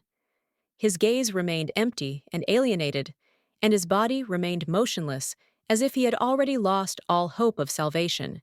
Even in the dust and dirt, this man remained a true work of beauty, the embodiment of his race, with long, slightly disheveled hair, pointed ears, and skin that, despite the torment, retained its purity and flawlessness. Siren stared thoughtfully through the bars, wondering if she would be able to save the elf, or if he was already so broken that bringing him back to life would be impossible, and saving him would be just a dream. With a tilt of her head and a slight smile on her lips, Siren confidently said that no matter what, she still wanted to buy a representative of the magical race, because his strength and capabilities were too valuable to pass up. Standing next to the bars, the lady added that she would save the man and help him get out of this dangerous and unpleasant place in which he found himself condemning himself to a difficult fate. The lady, clutching the prison bars tightly with her hand, looked at him in surprise, and asking a question, asked if he was curious to know why she had decided to buy him, since it was such an unexpected and unconventional act on her part.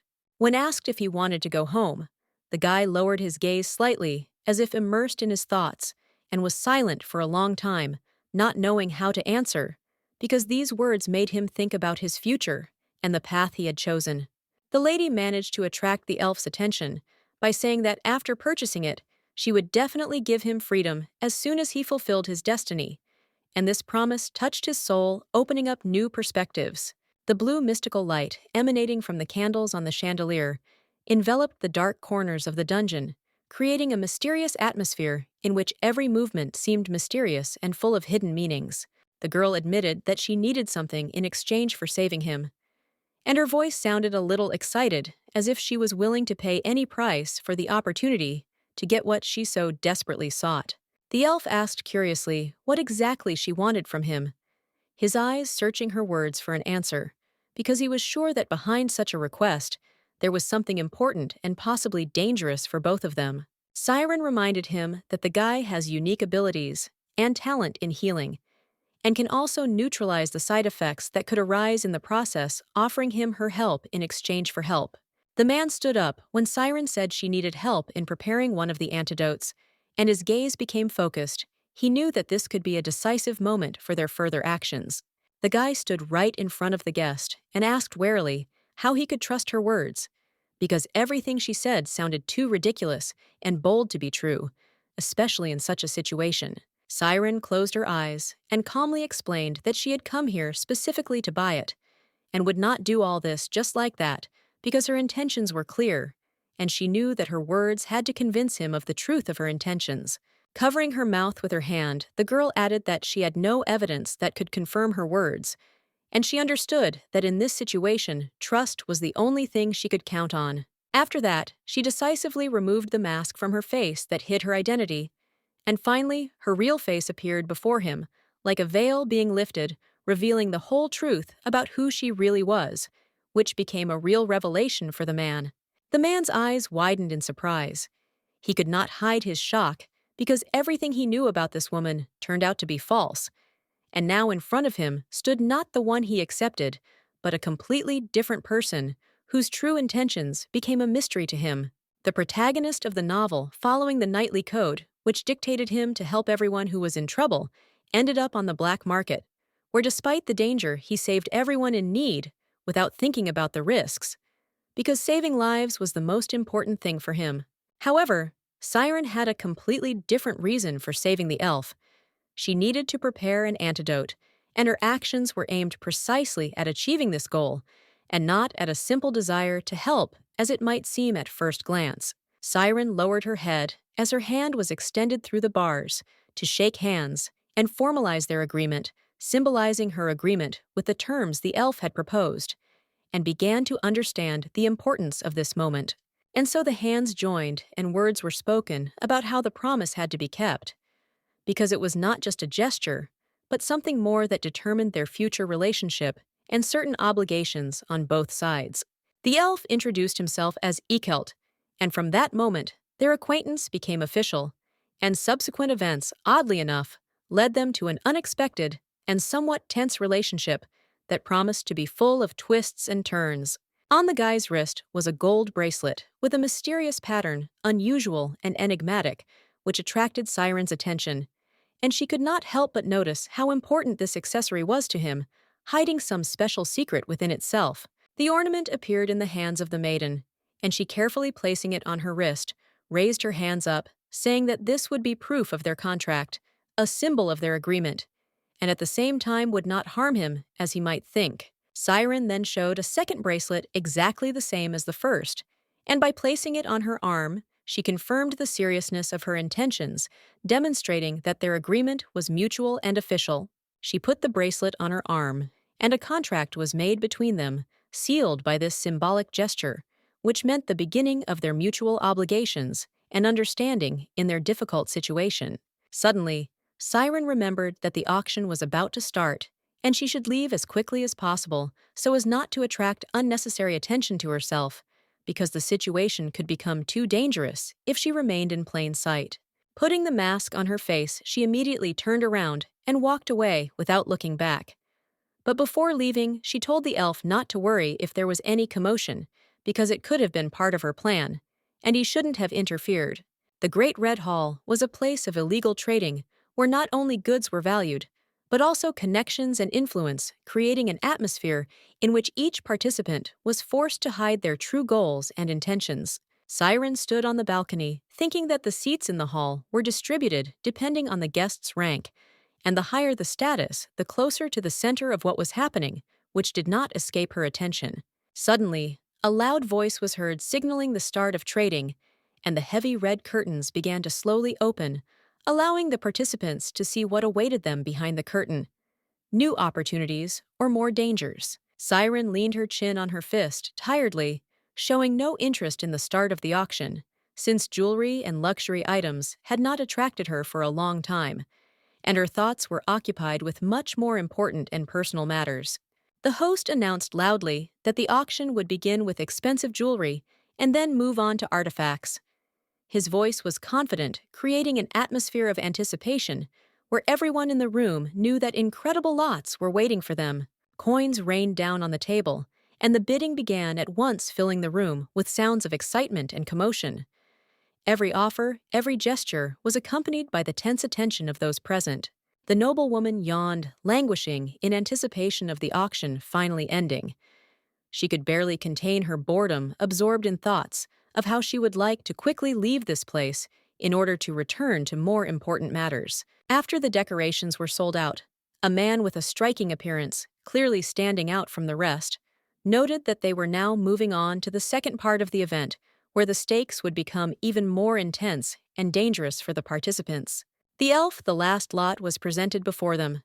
His graceful figure seemed to shine in the dim light, and his gaze, full of mystery and ancient wisdom, attracted attention, making everyone wonder what secrets he could hide. One by one, the nobles raised their numbers, offering ever higher sums for the rare item, their eyes full of excited anticipation, and the atmosphere became increasingly tense as everyone sought to get their hands on the valuable item at any cost. The elf looked up, his head raised, waiting for his companion to raise her number to redeem him. This was their contract, their agreed-upon condition that would conclude this strange and important moment of their interaction. Suddenly, Siren raised her number, and with an expression of complete confidence in her voice, loudly declared that she was betting a whole 500,000 gold, attracting everyone's attention and arousing the interest and respect of those around her for her generosity. The host, stunned by such a large sum, was speechless for a moment, his face frozen in surprise, and he, slightly nervous, asked with confusion if anyone could offer a higher sum than this. Suddenly, a voice came from the other side, in which a man standing nearby confidently offered an incredible 5 million gold for the elf, thereby causing a wave of shock and anticipation in the room. The masked nobles began to whisper among themselves in surprise, trying to comprehend how such a huge sum could have been offered for the lot, discussing every detail with curiosity and admiration, not believing their ears. The host, stunned by what was happening, could not believe his words, and in the end asked the guest again whether he was really ready to pay such a fantastic price for the elf, doubting the seriousness of the offer. The mysterious man, hidden under a hood and veil, nodded reservedly, confirming his consent without revealing his identity, but thereby further increasing the mystery and interest in his participation in the auction. Thus, a dispute ensued between Siren and the mysterious man over who would offer the largest sum, and their shouts and offers echoed throughout the hall, attracting the attention of everyone present and creating a tense atmosphere. Siren was completely taken aback by the amount the man had offered, and despite her determination, she couldn't help but wonder if she would be able to match his generosity and offer more. At this time, Michael, absolutely tired after a long day and difficult experiences, was calmly resting on the bed, yawning and falling asleep, not having the slightest idea what his sister was doing at this time. The boy's body was covered in bandages after a brutal battle, and he felt every pain, every movement brought him a painful feeling of discomfort. The wounds were serious, and recovery took time, but still he was worried not about himself, but about his sister. He was worried about her despite his own physical suffering, because from childhood he had been her protector and support, caring for her, trying to protect her from all the troubles and misfortunes that could affect her. Even in this state, his thoughts were occupied only with her safety. Michael, with a warm smile on his face, recalled childhood moments when he held his little sister in his arms, walking with her on green lawns, feeling her joyful laughter and innocent questions that warmed his heart. Night had already fallen, which meant that the auction should have started long ago, and although he was absorbed in thoughts of the past deep down, he knew that an important event could not wait, and time was of the essence. Looking at the ceiling, Michael realized that his sister was strong and capable of coping with any difficulties. But despite her strength and independence, he could not get rid of anxiety and constant worries for her safety. His bandaged hand clutched the fabric of the blanket tightly, and in this simple yet intense gesture, it was clear that he was trying to cope with the emotions that tormented his heart, making him think about what would happen to her future.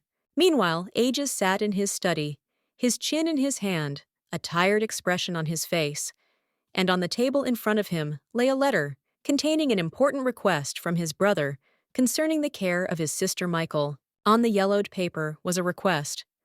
The brother asked the Duke to take care of his sister because despite her strength, she could not do without support, and Michael was too beaten to cope on his own. With this letter, Michael, feeling helpless, asked the Duke to personally go to the auction and look after the girl to make sure she was safe and protected at this important time in her life. Gritting his teeth tightly, the man thought angrily about what the real reason could be that his beloved was in such a terrible place where her life was at risk, and his heart was filled with bitterness from this. His fingers clutching the letter turned white with rage, and with every word he felt his anger grow, and thoughts about what had happened became even more restless and dark, tormenting his mind.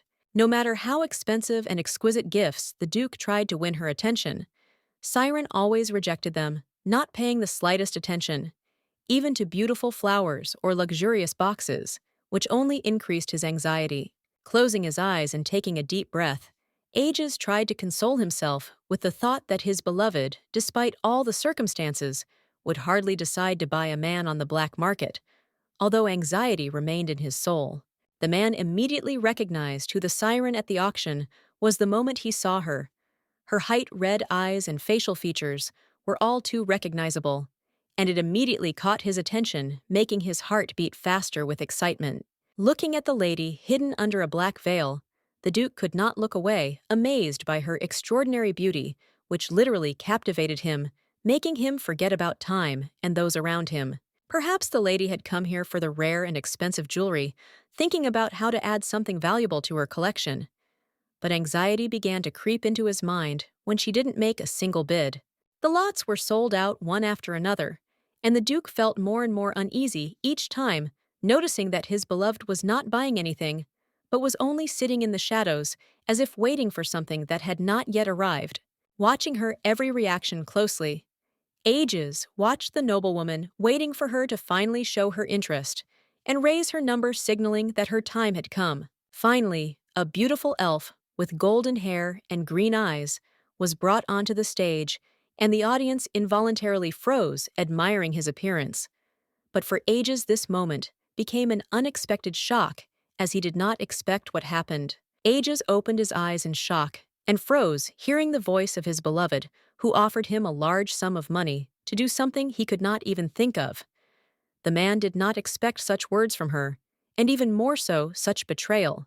At this point, the handsome man decided to make things more difficult for the lady and announced an incredibly high amount, realizing that this would be a real test of her determination and ability to make a difficult decision. Siren wasn't going to give in either, and without hesitation, she added a few more gold pieces to his price, making it clear that she was ready to go to any lengths to set him a task that he wouldn't dare complete. The elven representative, watching the proceedings closely, couldn't help but wonder if he could buy Siren back when the man, without hesitation, loudly announced the amount of 70 million gold, causing surprise among everyone present. When the lady was about to raise her price even higher, the door suddenly swung open, frightening everyone present, and they froze, not understanding what was happening. A guy with short hair entered the room, covered in blood and dirt, staggering from weakness. His face and clothes were dirty, and his eyes reflected unbearable pain and fatigue. But he stood on his feet despite all his wounds.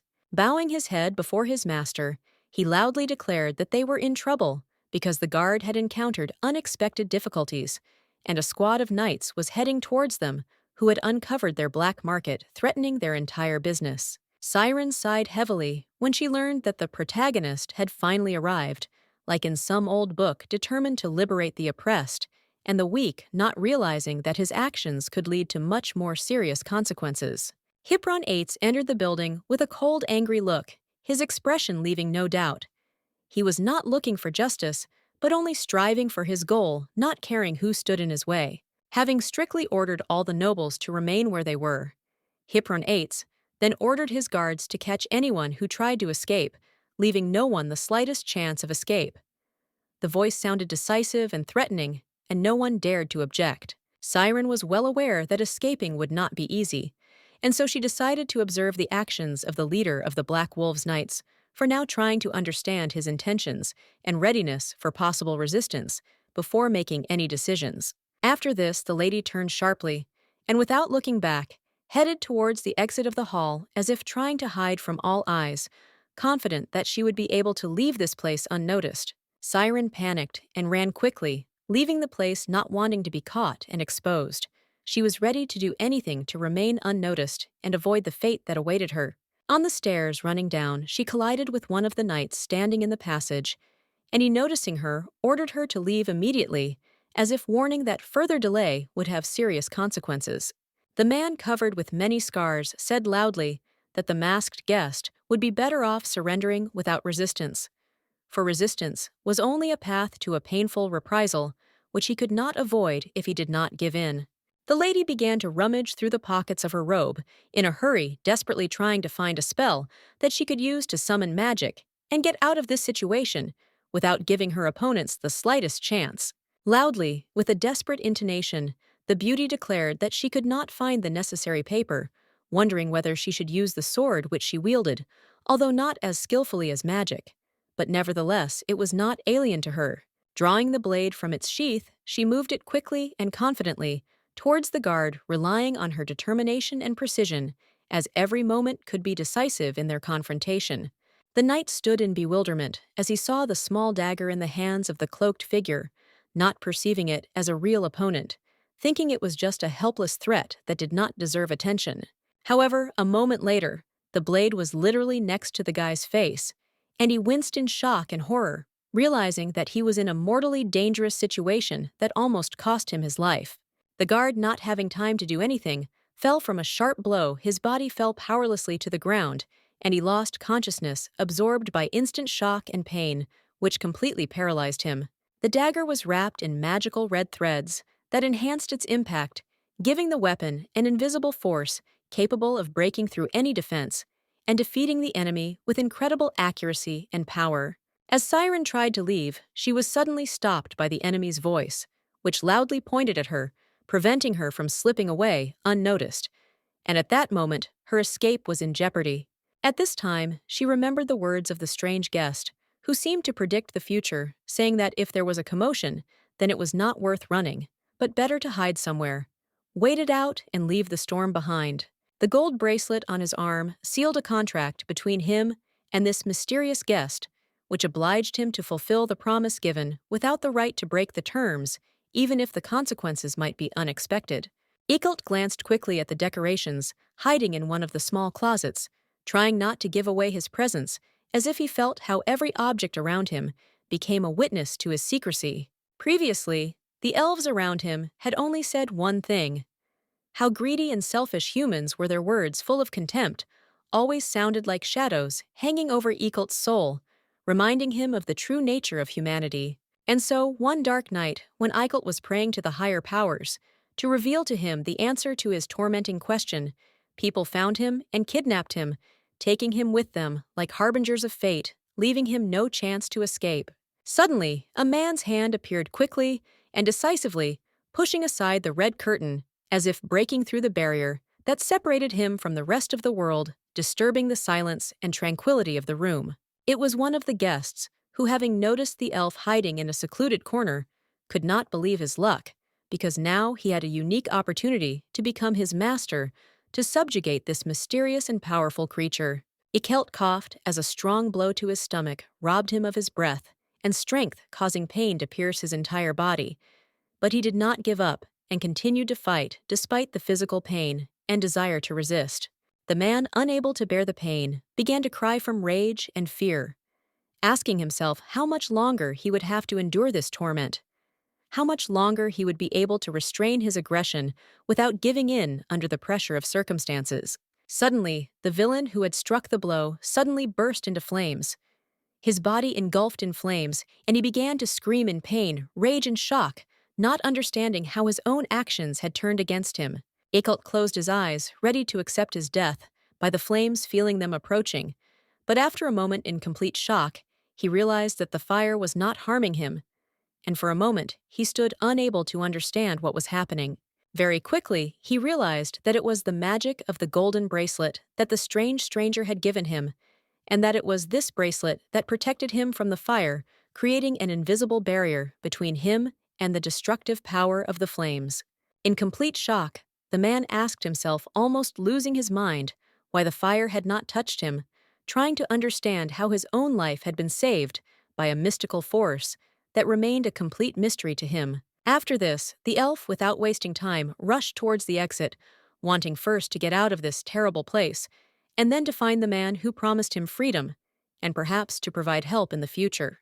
The door was open, and a bright, blinding light was coming from it, as if inviting him into a new world full of promises of freedom and the beginning of a new life, as if the answers to all the questions that had long tormented his soul were hidden behind the threshold of this room. But suddenly, Eikelt lost his balance and fell to the floor, hitting his back painfully against the hard surface. At that moment, the world around him plunged into obscurity, and his thoughts were confused by pain. Legs appeared in front of him, and someone stopped next to him, not giving him even the slightest chance to move, as if admitting that his freedom could not be as easy as he had hoped.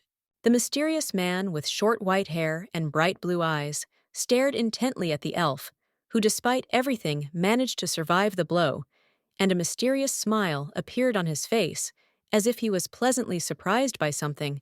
The flames quickly engulfed the furniture, and the building, everything around, became engulfed in flames, and only a few parts still tried to resist this element, engulfing everything in its path, like a wave washing away everything that stood in its path. A dangerous yet incredibly handsome nobleman stood in the middle of the hall, which was engulfed in flames, but his calm and confidence seemed unyielding, as if he was above these deadly threats, in complete control of the situation. Suddenly, the bracelet on his hand reacted, and magical sparks appeared from it, which as if alive began to dance in the air, illuminating the space around, until they formed a powerful field of magic. The boy rubbed his neck with his hand, as if trying to calm himself down, and then freed the elf lying on the floor from the magical influence of the bracelet, saying that he wanted to destroy the pig, but instead suddenly found a real treasure in front of him. Eekelt sat on the floor, lost in thought, listening to the strange stranger admire his beauty. His words seemed full of surprise, but there was nothing sincere in them, and the elf felt his body weaken from this attention.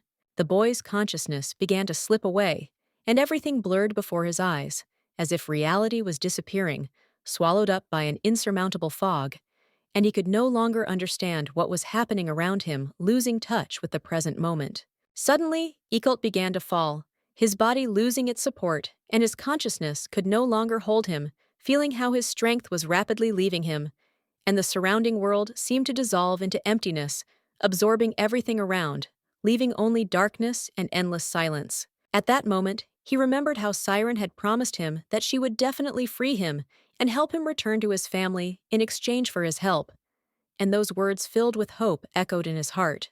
Holding the golden bracelet in his hand, Eekelt thought that he should not have hoped for freedom in vain, realizing how easily he fell into this trap, becoming part of someone else's game, not knowing that his path would be even more painful. Suddenly, the masked guy laughed loudly, and at that moment, feeling the cold gaze on him, he finally made the decision that he would make a scarecrow out of the elf, mercilessly turning his life into a tool for his dark purposes and pleasures. The man began to lean forward, his movements precise and confident, as if he was already anticipating his victory, and Eekelt, feeling the approach of mortal danger, only tensed up more in an attempt to understand how everything would turn out. Eekelt felt a shudder run through his body, scared and cold, causing his body to go motionless for a moment, as his thoughts and fear began to wash over him. But he knew he couldn't let himself lose control at this point. With his last strength, the boy rushed forward, not wanting to come to terms with the thought of his inevitable death. Determined to fight to the end, ready to fight for his life, despite all the opposing forces that were beyond his strength.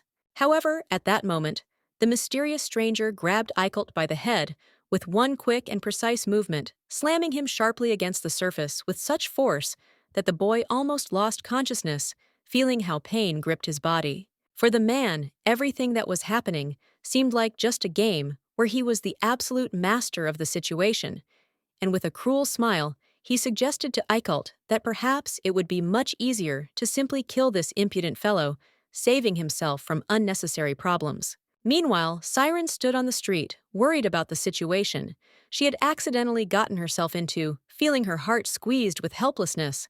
And at that moment, a sharp blade was pointed at her throat, threatening her life with imminent danger. Standing before her was none other than Hiprun Eitz, with a cold, vicious gaze that reflected all his cruelty, and a silver sword ready to carry out the justice he believed was necessary, regardless of any excuses. The girl was afraid that if he found out who she really was, it would inevitably lead to her death, because in his eyes, she would already be an enemy with whom it would be impossible to live if the truth were revealed. They had met before, and even danced together at one of the balls, but then she was sure that their paths would not cross again. But now, in this dangerous situation, everything seemed the opposite. When Hiprun asked if she knew who he was, Siren lied confidently, stating that everyone knew of a knight hero like him, and that they probably had not met before, although there was a growing doubt in her heart that this deception would not last long. The noblewoman changed her voice, using her magical abilities to hide her identity, but despite this, the chance that he would recognize her was still too high, and she felt the tension growing with every glance he gave her. The man was the best knight in the Empire, and defeating him in a duel with a cold weapon, no matter how skilled the opponent was almost impossible because his skills and strength left no chance for anyone. The main character resolutely said that he would figure out the identities of the strange guests himself when he removed their masks, no matter how hidden their intentions were, because in his eyes there was no room for doubt. The man's hand was extended towards the lady, and her movement quick and confident, as if he had no doubt of his victory, leaving no doubt about his intentions, and this gesture filled with threat was an expression of complete power and control. Siren closed her eyes in fear, hoping for a miracle, praying that fate would intervene and give her a chance at salvation, although she herself doubted that a miracle could happen at such a dark moment in her life. Suddenly, someone's hand covered Siren's eyes, and someone from behind hugged her tightly, pressing her to himself, disrupting her perception of what was happening, making her heart beat faster from not understanding what happened at that moment. Surprised, Siren began to open her eyes, not understanding what had happened, trying to comprehend who was next to her, and what kind of inexplicable feeling was taking over her at that moment, until her thoughts were confused between fear and hope. The red-haired knight remained standing, looking in surprise at the street where he had just been, and the mysterious guest in the mask disappeared somewhere, as if he had dissolved into thin air, and everything that was happening seemed incredible and unthinkable to his mind. Reaching his hand forward, he realized that magic of traveling to another place had been used, and he couldn't immediately comprehend how this was possible, because everything that was happening seemed too strange to be real. Aegis landed gently on the ground, continuing to hug the girl tenderly, his arms holding her with warmth and confidence, as if he was her protector, hiding her from everything that could threaten her at this moment. When asked who he was, the Duke recoiled, hesitating to reveal his identity, as if the weight of his title was so great that he doubted whether it was worth revealing it to a stranger at such a moment. Siren realized in shock that the magic that changed her voice was gone, and the man now knew who she really was, which immediately confused her and made her watch nervously at his reaction. The noblewoman thanked the stranger for his help. Her words were sincere, but there was still concern hidden in her eyes, and she couldn't help but ask what he was running away from, because her intuition told her that something was hidden behind his actions. The strange guy became noticeably nervous, unable to find the right words. He remained silent, and his face became tense, as if he was trying to hide something important that he did not want to talk about out loud under any circumstances. Aegis looked away when Siren pressed him if he knew who she really was, and there was something in his eyes that made her heart clench, as if he was hiding a deeper secret. The lady stubbornly continued to try to get an answer, but instead of words, silence again came in response, a deep silence that only increased her anxiety and desire to know the truth. The aristocrat turned sharply and walked towards the window, leading to the abandoned hut in which she had previously been, her steps becoming decisive, but uncertainty remained in her soul. Suddenly, the lady smiled, and in a light, almost playful tone, asked if the stranger would be kind, and would he by chance do her a favor if she would ask him to help in one modest but important matter. Even though the lady's first plan didn't work, she had prepared a second one in advance, more secretive, and carefully thought out, so that she would be ready to act at any moment if the first one turned out to be ineffective in the current circumstances. It was for this reason that she handed the bracelet to the elf, which became not only a symbol of their agreement, but also an important magical artifact cementing their mutual obligations and creating a subtle but powerful connection between them. Moreover, this decoration possessed a powerful protective power, protecting the owner from external threats and magical attacks, creating an invisible but strong aura of security around him, which provided confidence in any circumstances. The bracelet also served as a means of transmitting magic, creating a special seal under the feet of the one who wore it, which allowed the transmission of power and energy through invisible but powerful channels connecting the owner with the magical world. Before the auction began, Siren carefully drew a magic circle around the area, seeking to create a protective and mystical atmosphere that would not only strengthen her control over the situation, but also protect her from unwanted interference. The girl did this in order to get the opportunity to be in the place where the elf once was, because that was where she wanted to go, hoping to find answers to her questions and unravel the secrets that this mysterious place hides. Siren sighed heavily and began to complain that drawing complex seals in a hurry was quite difficult, and every stroke she had to apply required incredible effort because everything had to be perfect and precise. When the beauty had finished her work, she asked the stranger to direct his magical power into the circle so that she could complete the ritual that was supposed to change everything, but for this, the energy needed to be directed correctly. The man obediently fulfilled her request, and a bright purple glow burst from his fingers, which softly spread around the circle, filling the space with a mysterious glow. But despite this, the expected effect did not occur, which caused confusion. When nothing happened, Aegis sheepishly apologized, looking at the girl with a slight reproach to himself, and said that perhaps they would not succeed, because the seal or ritual could have contained an error that he did not notice. But suddenly, a smaller hand lay next to his, its fingers carefully gliding over the symbols, as if trying to check whether the seal had been made correctly and whether their energy could actually awaken the magic that was embedded. Siren couldn't believe her eyes when she realized that the bracelet that once belonged to the elf had been removed, but he himself couldn't do it. Apparently, someone else had intervened and helped him get rid of the magical artifact that was possibly holding back his power. Turning her attentive gaze to her companion, the girl asked a question that could not be delayed. Could she count on his help in reteleportation, since time was running out, and the possibility of finding answers hung by a thread? Silently, but with complete readiness, the stranger nodded, making it clear that he was ready to fulfill her request, even if it required considerable effort from him, because their common goal was more important than any personal difficulties. Teleportation was the ultimate magic available only to a select few, and the number of those who could use it flawlessly could be counted on the fingers of one hand, because it required incredible concentration, talent, and strength. Someone who could wield such magic would inevitably stand out for their skill, and this man, judging by his ease in using such a complex spell, was clearly one of the most talented sorcerers capable of manipulating space. Siren, realizing that she didn't have much time, asked the young mage to take her to the auction again, hoping that there she could find the answers that had eluded her before and reconstruct the chain of events. The Duke, frowning with obvious bewilderment in his voice, asked why she wanted to return to that terrible place full of shadows of the past, and what reason made her again face the danger that she had barely escaped. The noblewoman answered with restraint, but with a distinct note of confidence in her voice, that she had left something extremely important at the auction, without which she would not be able to move on. But she was not going to reveal what exactly it was.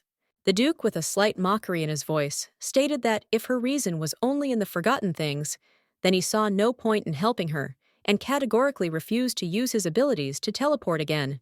Without losing her composure, Siren carefully took the man's hands in hers, moving closer to look him straight in the eyes, and her determination was so obvious that even the most steadfast doubts could waver under her penetrating gaze. When they finally moved to the right place, and the surroundings changed in the blink of an eye, the girl, with the grace that only a true aristocrat could have, expressed her deep gratitude to him, realizing that without his help, everything would have been much more difficult. Suddenly, he grabbed her hand sharply, not allowing her to take a single step forward, and with obvious anxiety in his voice, asked what exactly she was going to do next, because her actions seemed reckless and too risky to him. Siren, barely containing her irritation, replied that she was going to go inside to find out something that could change everything, and despite the danger, she was not going to retreat even if it could cost her too much. The Duke, wiping the sweat from his forehead, stubbornly refused to let her go further, firmly declaring that entering the fire was pure madness, and that she should not go there, because he understood how great the risk was and that her life was at stake. Siren, abruptly pulling her hand away, said with cold determination that if he intended to interfere with her, then he had better step aside, because she would not allow anyone to stop her, not even him. However, the man surprised her with an unexpected answer, when instead of retreating, he firmly stated that he would not leave her alone, and would go with her no matter how dangerous the path might be. Siren knew perfectly well that she had no reason to refuse the help of such a powerful wizard, with a huge amount of mana. So without thinking, she decided to take him with her inside the building where the unknown awaited her. The Duke, with unflappable confidence in his voice, declared that even if this place turned out to be deadly dangerous, he would not regret his decision to go with her for a moment, demonstrating an iron will and determination. Touching the man's hand to use his magical power to activate the spell she needed, Siren calmly asked if he could take her to the second floor, since that was where what she was looking for was. When the noblewoman tried to clarify with her companion where exactly she needed to activate the magic to get to the right place, suddenly the chandelier, engulfed in flames, crashed down, smashing onto the floor and forcing them to immediately retreat back. Black smoke quickly filled the room, making breathing incredibly difficult and forcing everyone inside to fight for every breath so as not to suffocate in this stifling atmosphere.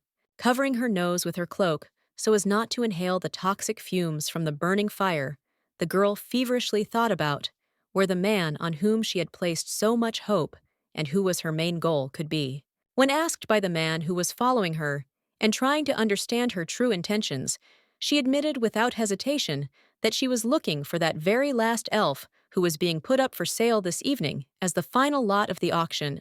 Coolly, and with a clear dose of skepticism, the Duke noted that most likely this guy was already dead, and attempts to find him were probably in vain, since the chances of running into him were becoming smaller with each passing minute. Not giving up on finding a representative of such a rare and beautiful race, Siren reminded the man, hidden in his cloak, that he himself had shown interest in that very last lot, and perhaps knew more than he was saying.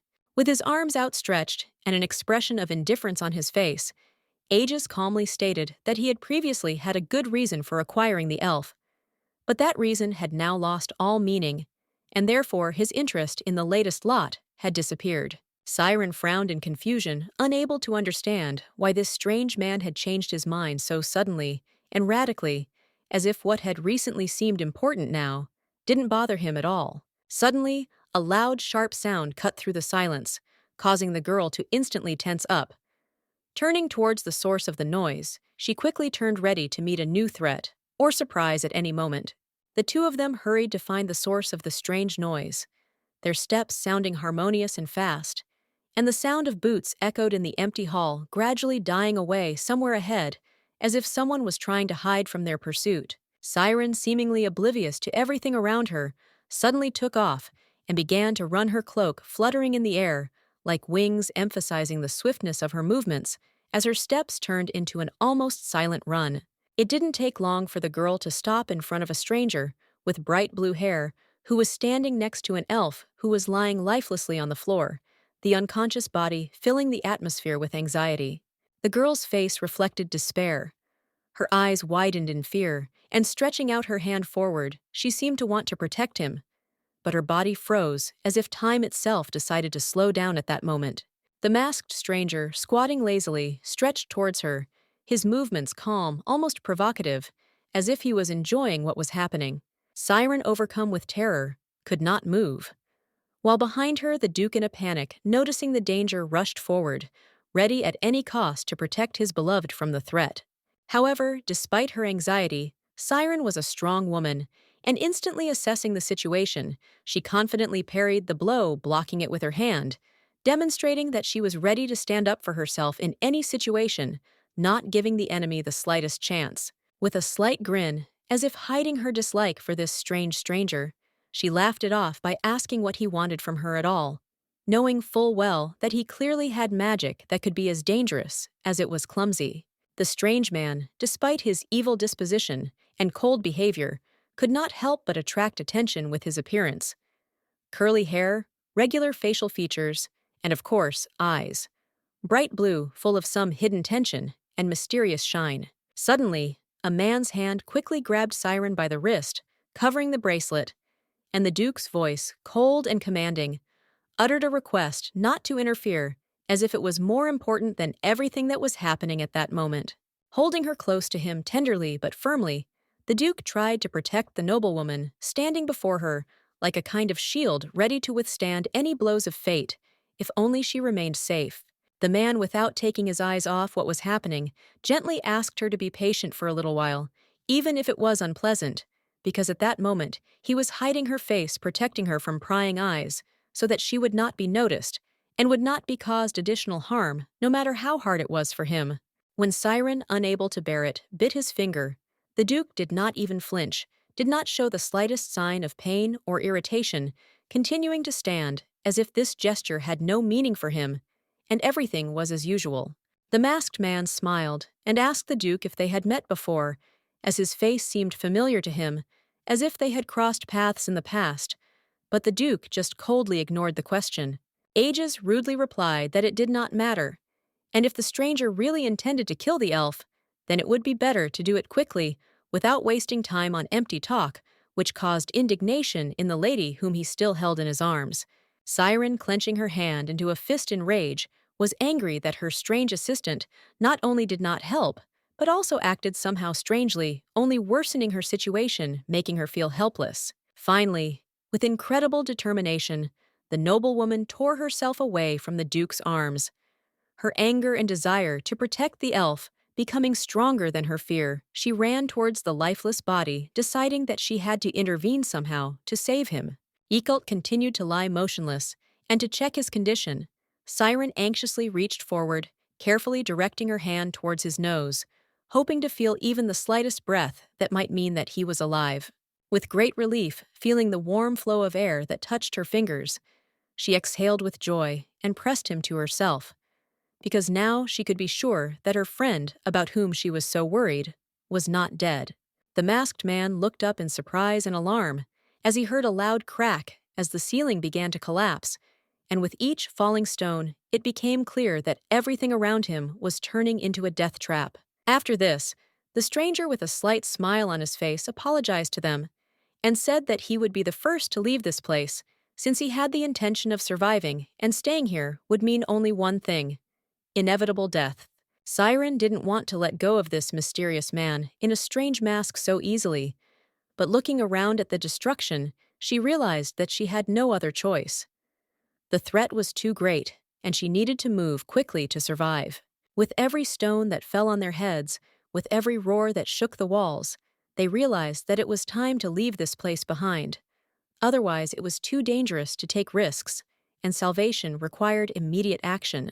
The noblewoman quickly turned to her companion and asked excitedly if he could teleport 3 of them at once without risking their safety, since the situation was becoming increasingly critical, and time was at a premium. Without a word, the Duke embraced the noblewoman, and instantly they disappeared in a whirlwind of magic, leaving behind only a trail of glowing light, until their bodies disappeared into space, transported to their new destination. When they found themselves in the same ruined building, the semi-darkness and old walls greeted them again, creating an atmosphere of abandonment and despair, as a reminder of the destruction that remained after the disaster. Ages awkwardly looked away when the sweet siren finally revealed his identity. The girl had long guessed who he really was, because his magic and manners were obvious to her, but she preferred not to ask unnecessary questions.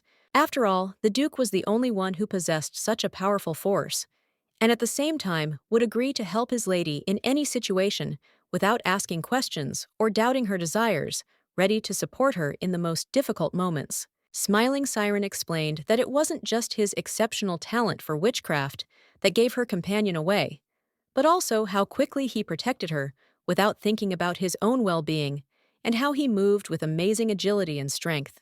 The Duke continued to stand silently, showing no sign of agitation, even as his beloved approached him, and beads of sweat ran down his forehead and cheek, creating a feeling of tension in the air. In a matter of seconds, the dark veil was thrown off his face and lay on the floor, leaving his face uncovered. And now everything around was illuminated by his presence, as if he himself was not just a man, but some kind of mysterious creature. As always, Aegis was beautiful. His purple eyes sparkled in the dim light, his dark hair fell over his shoulders, and his features so clear and expressive seemed created to be an object of admiration. Lifting the man's chin, Siren demanded to know what he was doing at the auction, her voice firm and confident, as she could no longer afford to ignore his mysterious presence in this dangerous place. After this, the lady sat down on the windowsill, crossing her legs, and asked with a slight challenge if he had enjoyed fooling her. There was mockery in her voice, but at the same time, there was a hidden resentment that she did not try to hide. The man replied that he was not the only one who had lied, but that the girl herself had also hidden the truth by changing her appearance and not telling him everything that had really happened, although he knew perfectly well that she had not been completely frank. When she asked why she bought the elf, Siren easily answered that she simply wanted it, but there was some uncertainty in her voice, as if she herself did not fully understand why she did it. Aegis, however, did not believe her words, and approaching her face firmly pointed out the lie that had come from her lips, for he knew that she was hiding something important that was perhaps connected with her real intentions. Suddenly, a man's hand grabbed her woman's, and the Duke, without looking away, asked what kind of golden bracelet was on her hand, as if trying to fish out another truth hidden in her answers. The lady swallowed, feeling her heart clench, with the realization that Aegis had finally taken the lead in their conversation, And now he was ready to get to the heart of the matter, leaving no doubt that his determination would not yield to any obstacle. Siren, gritting her teeth in pain, barely managed to say that she was in pain, and trying to hide her vulnerability, ordered the guy to immediately let go of her hand, although deep inside her soul, an internal struggle was overflowing, and she could not help but feel how her strength was crumbling under his influence.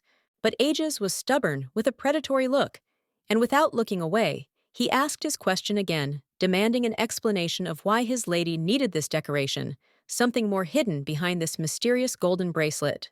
The girl, without blinking, looked him straight in the eyes and firmly declared that if he did not immediately let her go, he would never see her again in this life, as if challenging his authority and power. The man's fingers immediately let go.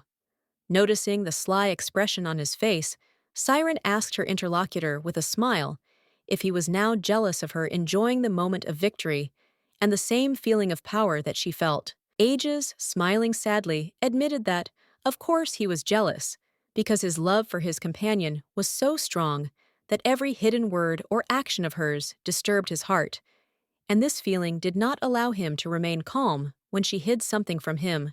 Siren, noticing his anxiety, changed the subject of the conversation, and looking into his eyes, repeated that she needed this elf, although she was not going to reveal the reasons for her choice, leaving everything in deep secret, hidden from prying eyes. To calm her lover, the beauty gently and warmly placed her hands on his face, lovingly touching his skin, and in this gesture she gave him her care and attention, hoping that this would ease his anxiety a little. Siren, looking into his eyes calmly and confidently, said that, in reality, she just wanted to free him from someone else's influence and save him from manipulation that could change his mind and control over his actions. The Duke, still not understanding what exactly she meant, asked in bewilderment what exactly she meant by the words, "free him from someone else's influence," trying to understand what influence she was talking about and who could influence him.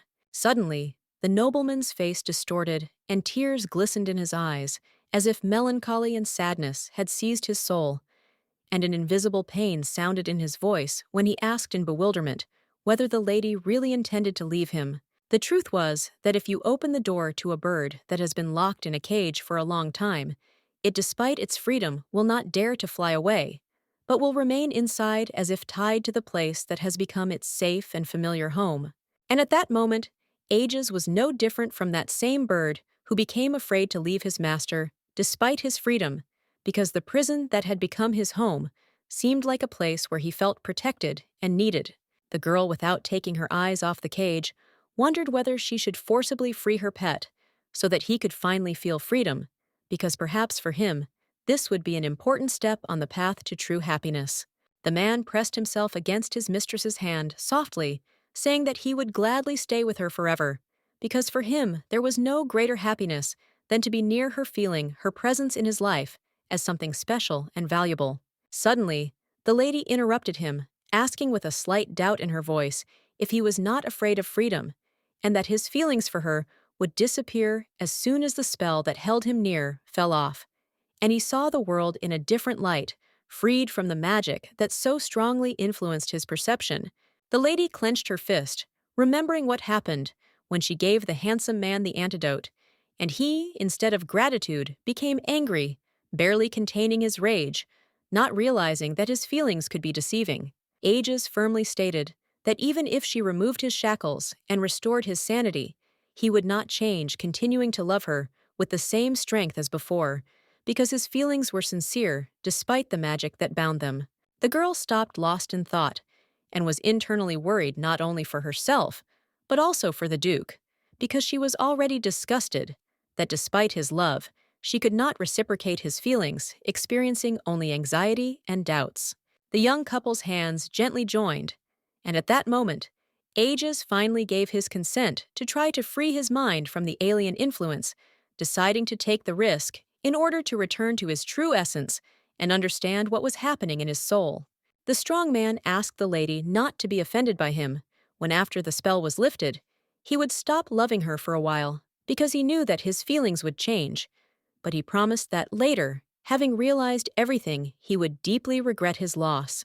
The girl sat on a chair while her hair was combed and new clothes were selected for her feeling how this preparation for change and the remaking of her appearance became a symbol of her inner state, her readiness to accept what awaited her. After their adventure, they teleported back to the lady's estate, and then the Countess, with a firm look, and in her usual style, gave her the order to keep a close eye on her dog. That is the Duke, reminding her of her responsibility for his future. The maid bowed respectfully to her mistress, before leaving her movements full of respect, as if every detail of her behavior spoke of unconditional devotion and readiness to serve at any moment. The beautiful siren was finally able to fall onto the bed with relief, feeling her tension melt away and allowing herself to relax, forgetting about the worries and anxieties that had tormented her heart for so long. Soon night fell, and it became dark outside, and the light curtains fluttering in the wind gave the room an atmosphere of privacy, as if the whole world had frozen in anticipation of something important and inevitable. Getting out of bed, the girl realized with surprise that she had been in a deep sleep all this time, and she thought with excitement that she absolutely needed to see the Duke as soon as possible in order to understand what was happening and what his feelings were. However, as soon as she rose to her feet, a voice was heard from behind the door, cautiously asking if she could come in, and this unexpected address made her feel a little tense because she had not expected a visit at such a late hour. The girl carefully closed the door, peering into the darkness with interest, and raising her gaze saw her night guest who was standing behind the threshold, and she became curious about who could come to disturb her loneliness at this moment. It was Ages who, bottle in hand, and in his pajamas entered his beloved's chambers, seemingly oblivious to the circumstances, and his presence brought a slight tension and surprise into the atmosphere. Holding the drink forward, the man asked with a smile if she would be willing to share a drink with him, and there was a slight playfulness in his voice, as if he wanted to add a casualness to this moment of their communications. The consent was given, and the glasses of wine were carefully placed on the table, filling with the cherry-hued red wine, which as if in anticipation poured into the bowls, creating an atmosphere of lightness and relaxation. The red wine with its spicy aroma slowly poured into the containers, and its scent filled the room, giving it an atmosphere of warmth and comfort, as if it were a moment when time stopped for a moment. Siren took the glass, enjoying every sip of the drink, allowing herself to forget about her problems and just enjoy the moment, which seemed relaxed and full of lightness as a symbol of a break with heavy thoughts. The mansion was filled with luxurious furniture. Every corner exuded refined elegance, the windows were exquisitely decorated, and a deep silence reigned in the room, as if the air itself held its breath, waiting for some important event that could disturb the silence and peace. Suddenly, Ages, who had been silent until then, suggested that his beloved play some kind of game, filling the space not only with words, but also with a light excitement, as if inviting her to a new test, to find out which of them would be stronger. The aristocrat then smiled mysteriously and added that whoever won would have the right to command his opponent for the next hour, making him fulfill any desires, which added even more tension and intrigue to the game. The beauty, intrigued by such a proposal, could not resist and agreed, offering to play chess, because in her eyes the excitement of the game was always not only a challenge, but also an opportunity to demonstrate her mental abilities. The chess pieces were neatly placed on the board, the game was started, and its course predictably turned into a tense confrontation where every move could be decisive, and victory seemed not so far away. The girl had never lost to her boyfriend before, and now shocked that she had lost this time, she could not hide her shock at the unexpected turn of events, realizing that this moment had changed the course of the game and her confidence. Ages, sitting opposite, looked pleased and happy, enjoying his victory in this bet, his face shining with confidence, as if he had long known that this moment would be his triumph. Realizing that she had lost, the lady accidentally touched the chessboard with her hand, and as if justifying her defeat, said that she had done it by accident, dropping all the pieces on the floor, which further fueled the atmosphere of slight tension in the room. The Duke merely smiled readily, agreeing to start the game over again, his confidence obvious. He had no doubt that this time the result would be the same as last time, in his favor. However, the lady lost again, and her white pieces were mercilessly crushed by the black ones played by her opponent, leaving her with a feeling of dissatisfaction and failure, since she could not even win the game. Resigned to defeat Siren, feeling bitter at her own weakness, asked Ages what exactly he wanted her to do in the next hour, her voice carrying a hint of resignation, but still retaining a subtle spark of curiosity. Ages, seated on a chair, thought for a moment, and then, with a slight smile, suggested that the lady first stand up, and then slowly and confidently come closer to him, creating an atmosphere of anticipation and excitement before his next words. Almost silently, the beauty approached him, and sensing the tension in the air, the man with a slight smile invited her to sit down next to him, which looked like an invitation to a world where there was no place for doubts or excuses. The noblewoman succumbing to temptation, and the Duke's words sat on his lap as he had said, and her heart beat faster, for it was a familiar gesture of intimacy that seemed new and unforgettable to both. The man who approached her leaned down to bite her neck, and his movements were full of passion, as if he could not contain what was bursting out, subjugating her with his presence and temptation. The aristocrat winced at the unpleasant feeling, and with a slight worry in her voice, asked him not to leave traces, as she did not want to wear dresses with high collars again, which she did not like because of their discomfort. To make things fair, the man with a slight smile offered to play chess again if his mistress so desired, as if returning them to a more familiar environment, where they could prove themselves in a struggle, not only with their minds, but also with their wills. Suddenly, without any warning, Siren hit her interlocutor's forehead, with her fingers changing the subject and declaring that she no longer wished to play with him, but would try to play with another man, leaving him with confusion and slight surprise. His brow furrowed in jealousy, asked who exactly? She meant what other man she was going to test herself on. His voice, full of possessiveness, echoing around the room. Holding the lady in his arms, the aristocrat, with a slight sadness in his voice, asked her not to joke like that anymore, because he did not want to think that she could love someone else, and thoughts about this oppressed his soul. The lady, with a slight movement, reached for the glass of wine, wanting to take a few more sips to refresh herself, and perhaps forget herself for a while, drowning in this drink the heavy thoughts that had become more acute after the words of her companion, which had left a mark on her soul. Feeling his neck under her fingers, Siren realized that she actually wanted to take revenge on him, to leave her marks on his skin, leaving bites, so that he would never forget this moment in which she simultaneously felt power, passion, and an inexpressible desire to control him. Ages, who had not expected such a turn of events, flinched from the suddenness. When the lady bit him, and unable to contain his emotions, he screamed, embarrassed, and feeling himself in such an awkward position that he did not immediately know how to react to this unexpected gesture. Covering his face with his hand, the Duke tried to look away. His face flushed, and shyness made him turn away, at the same time feeling how shame intertwined with the unexpected excitement that the lady's actions caused, leaving him in a state of confusion. However, despite the fact that time was inexorably passing and the hour flew by quickly, the clock continued to tick, as if emphasizing how elusively moments disappear and how precious every moment with her is. Leaning her head wearily onto the nobleman's shoulder, the noblewoman muttered under her breath that it was time to sleep her words, carrying a slight note of weariness, but also a deep sense of peace. Carefully and tenderly, the nobleman lifted his beloved into his arms and carried her to the bed.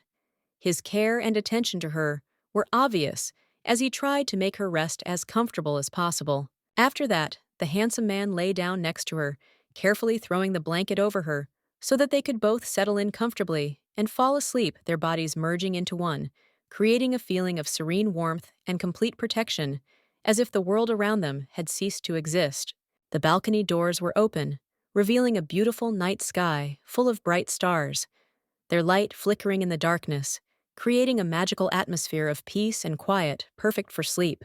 The hand moved the pen smoothly across the paper, leaving elegant clear strokes on it, as if each word was carefully thought out and dictated by care and attention to detail. In this letter, Siren explained that she intended to stay with the Duke's family for a while, clarifying that her presence would be temporary, but she hoped that this decision would bring harmony to her life. In response, Michael, with his usual seriousness, told her to be careful in the family, warning her of the possible dangers and difficulties that could await her in this new environment. Such letters were usually quickly reread, and without regret sent into the flames of the fire, dissolving in the fire, as if their contents had never existed, leaving only a mysterious emptiness that nothing could fill. 4 days passed unnoticed, and then finally a servant's voice was heard from behind the door, who announced that the lady had received a new letter, which immediately attracted her attention and made her heart beat a little faster from curiosity and anticipation.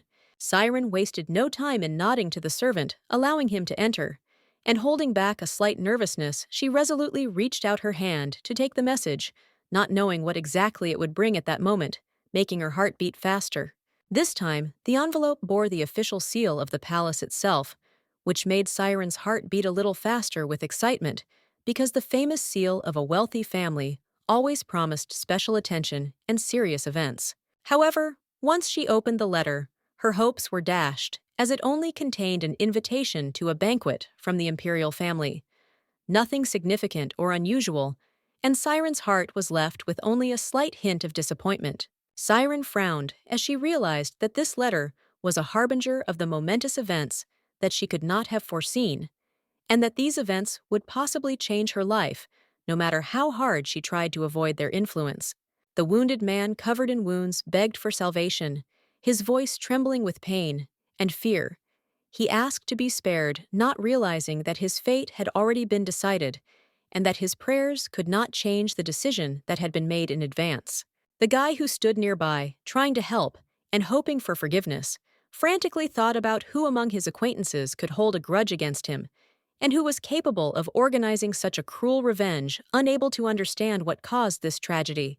And so, when the silence was broken by the Duke's voice sounding cold and confident, he declared that it was he who had sent mercenaries to the old enemy to avenge long-forgotten grievances, not hiding his determination to carry out his revenge.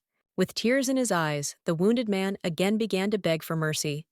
His voice was full of fear and despair, but his words did not touch the hearts of those standing around, and with each word he felt how hope was leaving, and his fate was becoming more and more sad. Without listening to him any further, Ages, with an indifferent expression on his face, declared that this man no longer had any meaning to him. His fate no longer concerned him, and he did not even wish to listen to his desperate requests. Leaving this guy alive was extremely dangerous, because now that the protagonist of the novel learned about the black market, he could find out that the Duke was somehow connected to it, which would threaten not only his reputation, but also the safety of the entire family. Moreover, the aristocrat was deeply angered by the fact that all these events at the auction had put his dear beloved in danger, and he could not forgive himself for allowing such incidents to happen in her life, despite all the precautions. The Duke made a majestic gesture, and this gesture became the fatal symbol of the end of life for the man standing on the ground. A man's life, like a fleeting fire, went out in an instant, vanishing as if it had never existed. Blood flowing from the wound covered the nobleman's boots, leaving stains on them that, like an indelible memory, will forever remain a reminder of what happened, of how a tragic death overshadowed the majestic course of events that turned everything upside down. Ages frowned and muttered quietly that if his scent turned out to be unpleasant, then Siren would certainly be displeased, because he did not want to disappoint her, not wanting to make her feel irritated or upset. At that moment, the girl, putting her hand to her face, tried to concentrate to remember what happened in the original version of the novel, trying to restore the chronology of events that seemed so familiar and important to her. On the day of the grand banquet, which was to be the culmination of the evening, the expected event was to occur: an attack on the Holy Virgin, which would cause a wave of shock and alarm everyone present at the celebration. The perpetrators of this attack will be mysterious cloaked men belonging to a dangerous group whose faces are hidden, leaving only vague shadows that threaten everything they touch and create an atmosphere of fear. Everyone believed that if they sacrificed the Holy Virgin, God would return to earth, and this would be an act of great purification, after which the world would be filled with light again, and their faith would be justified. People who joined this sect became black sorcerers, turning to dark forces and magic, with each of their actions strengthening their powers, but also plunging deeper into the abyss of unknown and dangerous secrets. After the war, the Empire began to actively persecute all who used dark magic, punishing them with cruel punishments, sparing no one who was seen using the dark arts, and tried to hide from its merciless wrath. People who possessed the dark power had no choice but to join dangerous organizations and hide, because otherwise the Empire would inevitably give them death without giving them a chance for salvation or redemption. However, in the book, the Black Magician's plan to kill the Holy Virgin failed because she was saved in time by the protagonist, who by showing willpower and determination was able to prevent the tragedy and change the course of fate.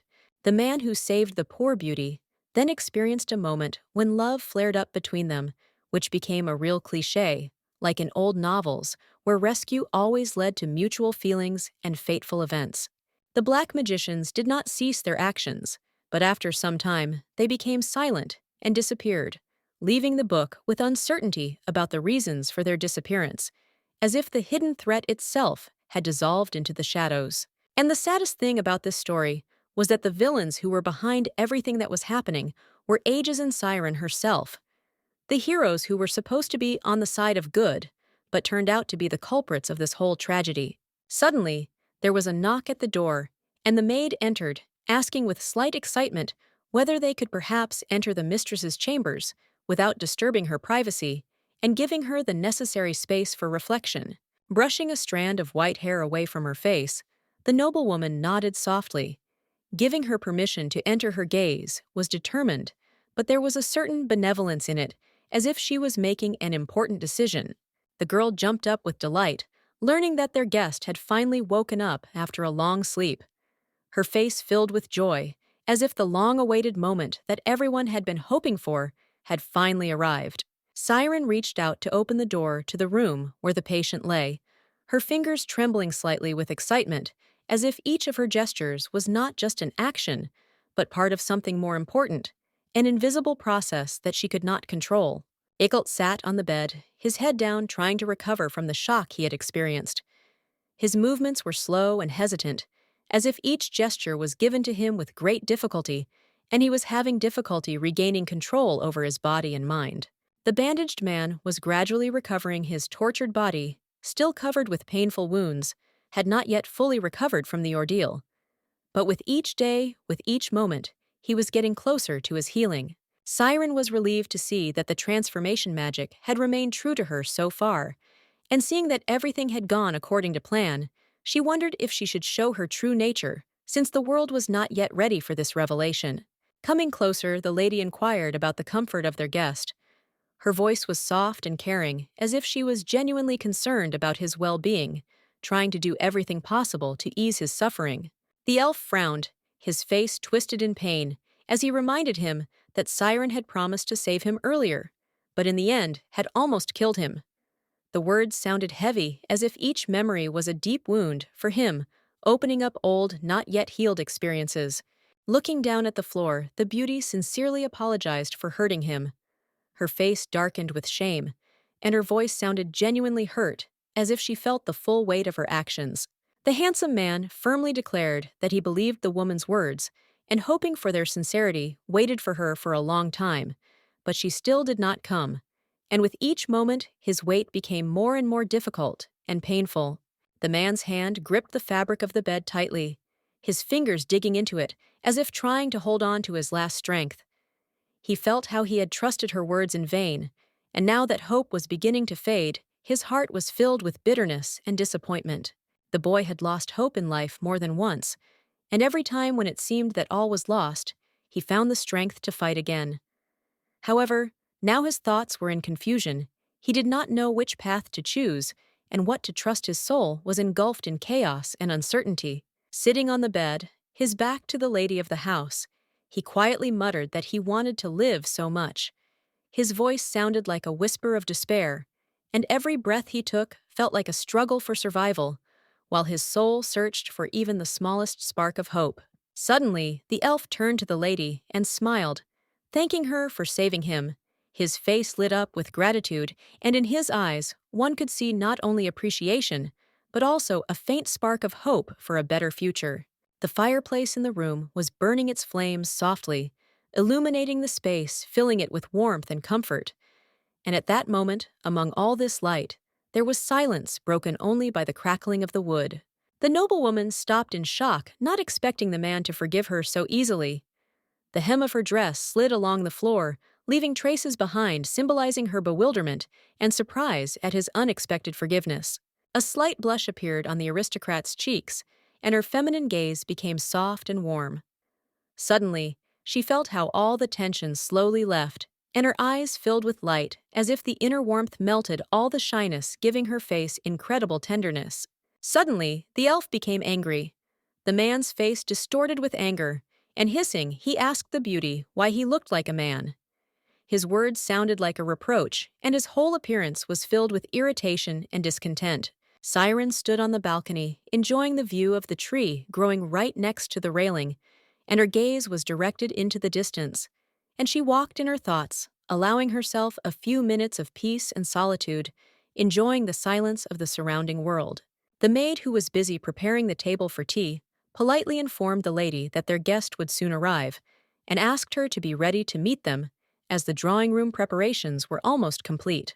Siren lowered her head and thought that her friend probably had a lot of important things to do, because he was late, and this made her feel a little anxious, as if something in his life might delay him.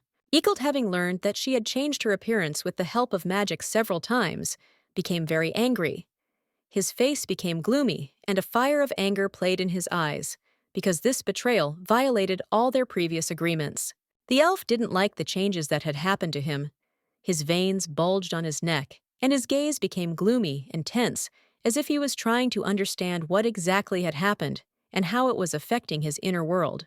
The moment when the maid's crystal-like voice pierced the silence, interrupting her thoughts, and she announced that the Duke had finally returned, made the lady's heart beat faster, filled with excitement and anticipation of the meeting that was about to take place. Cart stopped near the mansion, his steps becoming cautious and measured, as if he was aware of the importance of the moment, and was preparing to meet something important that was to happen that evening. The maid hastened to carry out her mistress's order, heading upstairs to call the Duke to the balcony.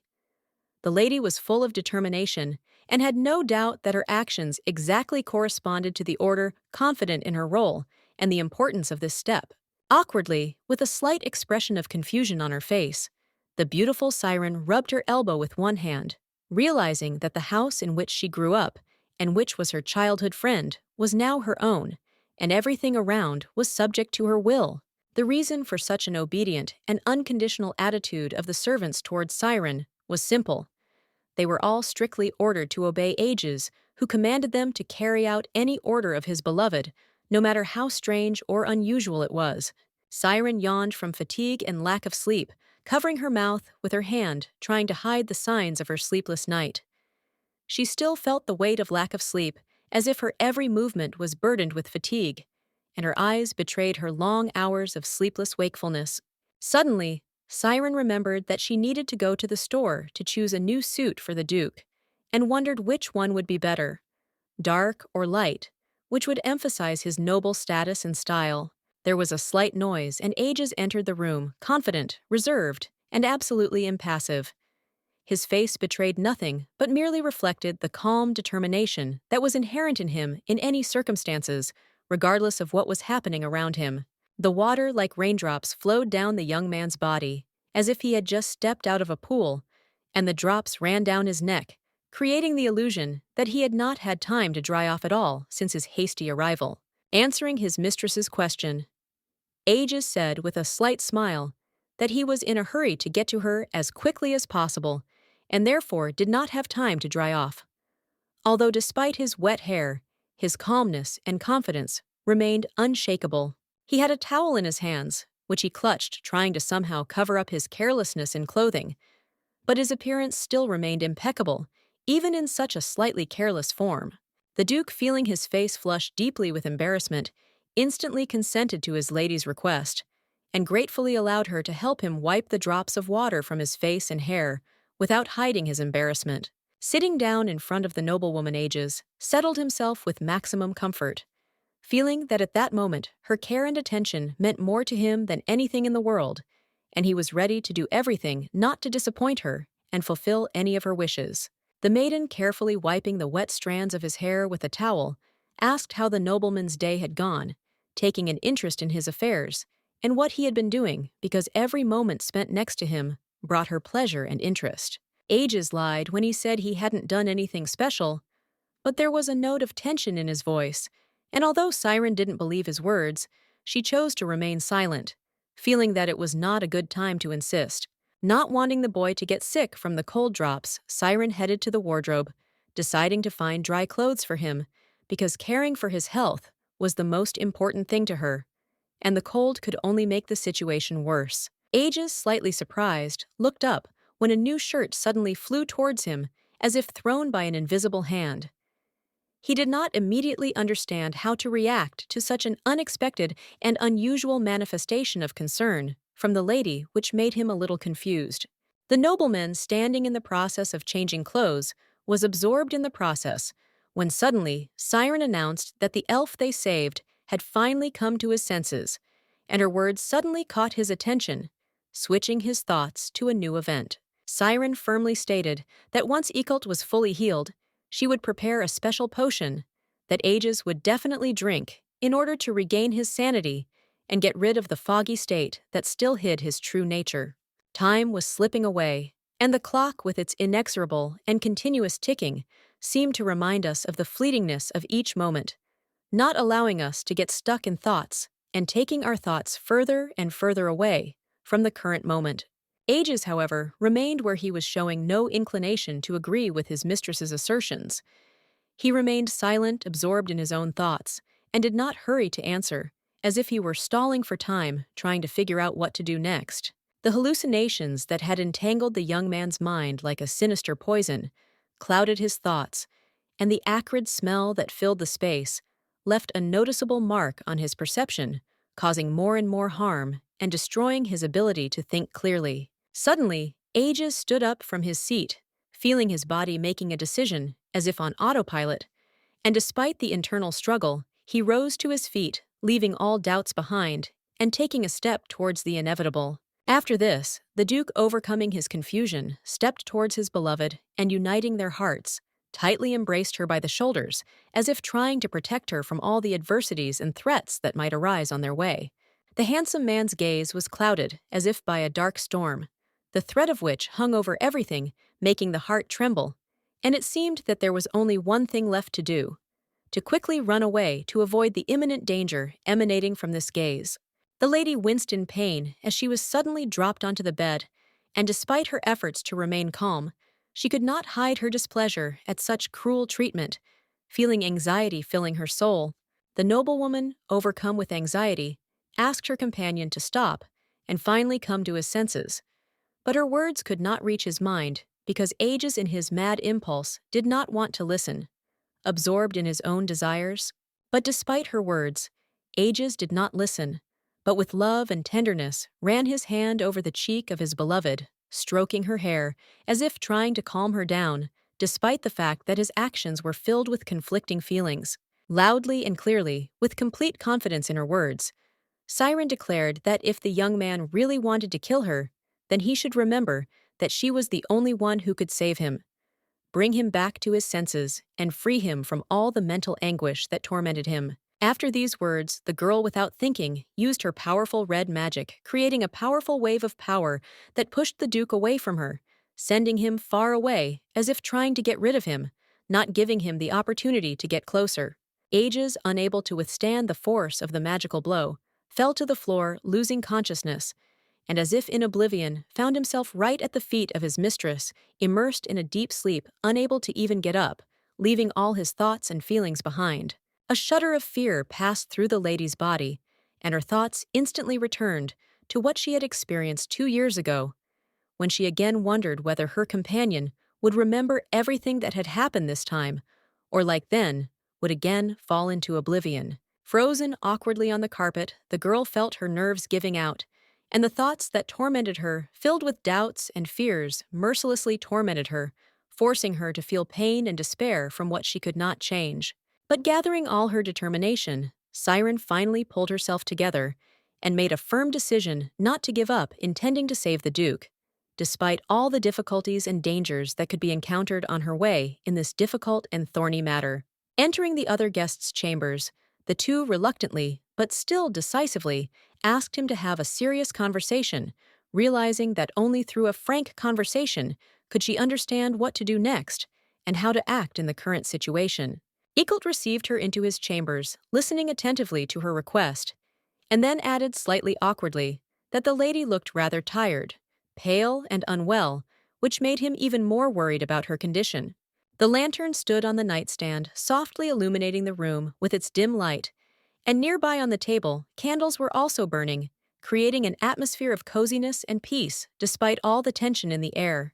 Siren, deciding that she could not put it off any longer, came to him to remind him of his old promise to prepare the medicine as soon as possible, because the situation was getting worse every day and there was no time to delay. The man, having listened to her request and agreed to help, could not help but notice the strange expression on her face, which changed to guilty. With suspicion in his voice, he asked her what made her look like that, because he felt that something was hidden behind her words. Folding his arms across his chest, the elf reminded her with a slight grin that in exchange for her help, the beauty was obliged to let him go free.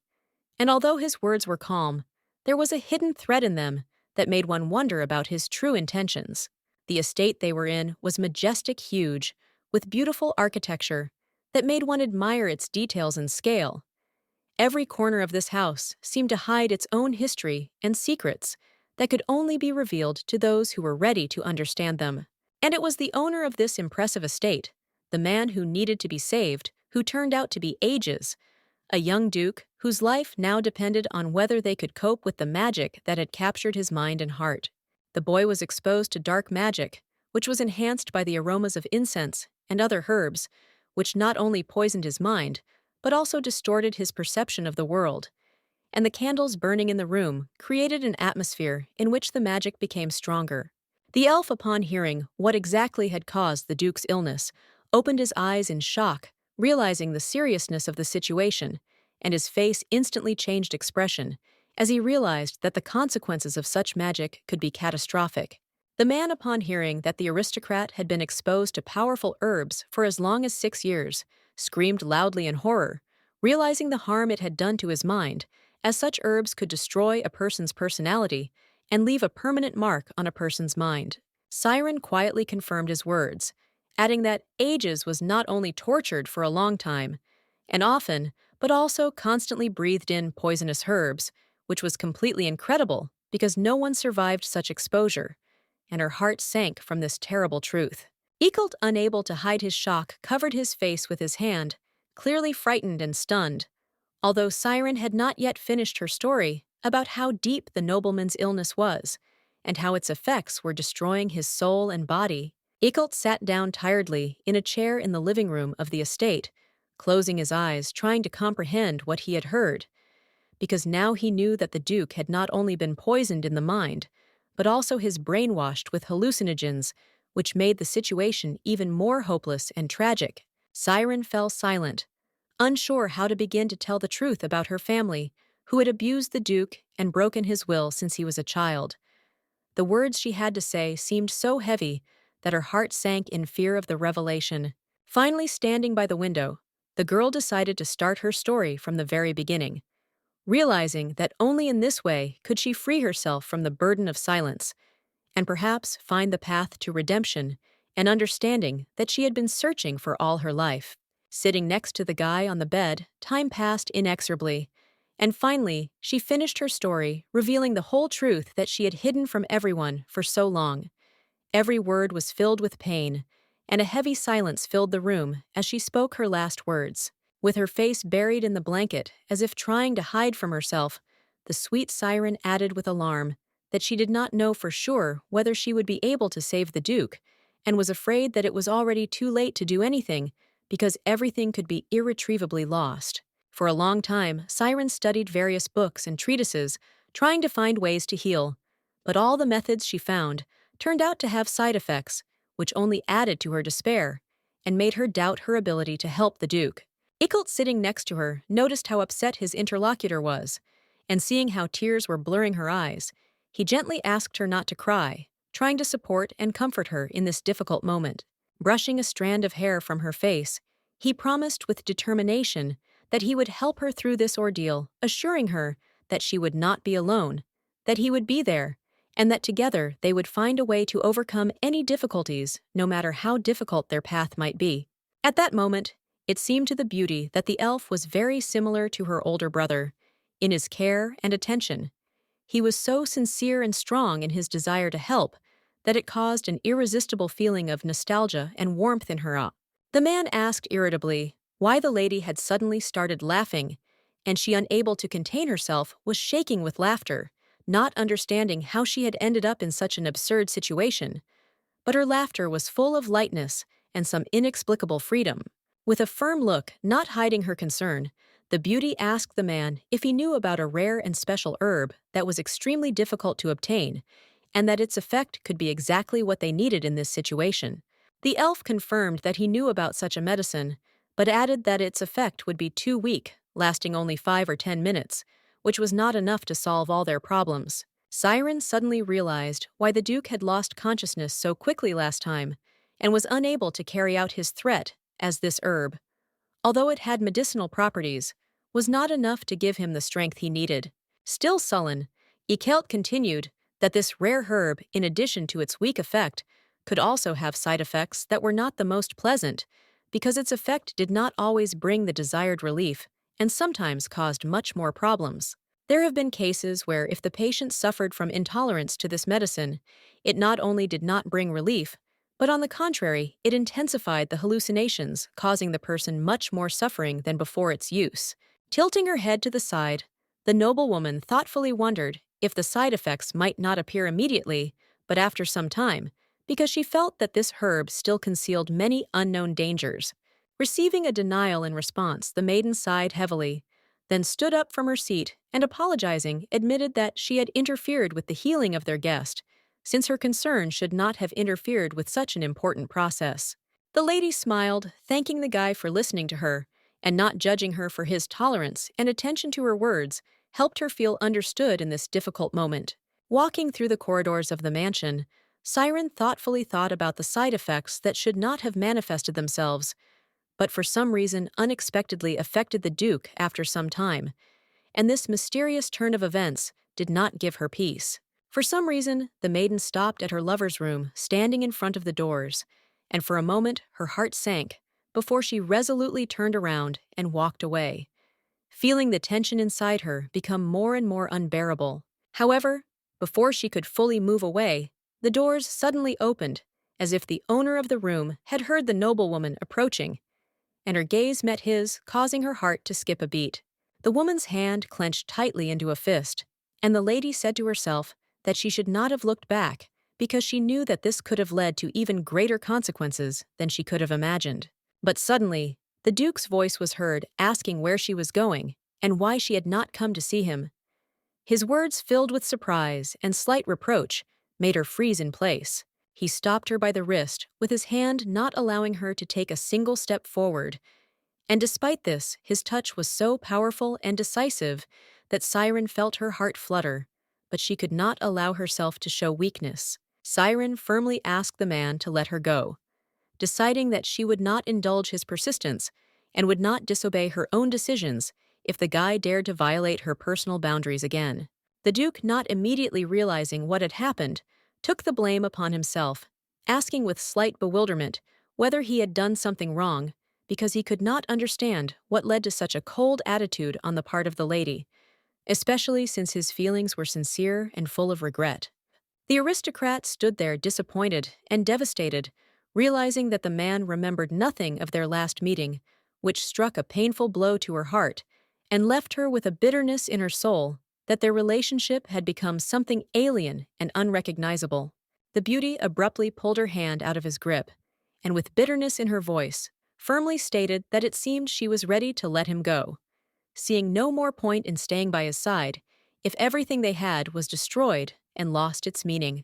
Ages confused, and with bitterness in his eyes, admitted that his mistress had been too cruel to him, and his soul was filled with a feeling of pain and regret because he did not know how to correct the situation that seemed hopeless and too difficult for him. The lady, without a single glance in his direction, walked away forcefully, closing the door behind her, leaving the Duke alone in silence, where his thoughts were intertwined with emotions, and he could not understand what had caused this break and how it could be repaired. The lady was awakened by the insistent voice of her maid, who, despite her desire to sleep a little longer, tried to wake her up, reminding her of the beginning of a new day and all the affairs that awaited her. Feeling slightly unwell and tired inside, Siren looked up weakly, ordering her maid to leave the room. The lady decided that she needed to rest a little to regain her strength and feel better again. When it was remarked that her face looked tear-stained, the aristocrat replied with slight irritation that this was absolutely not the case, and that her appearance was merely the result of a long sleep which had failed to fully restore her strength despite all her efforts.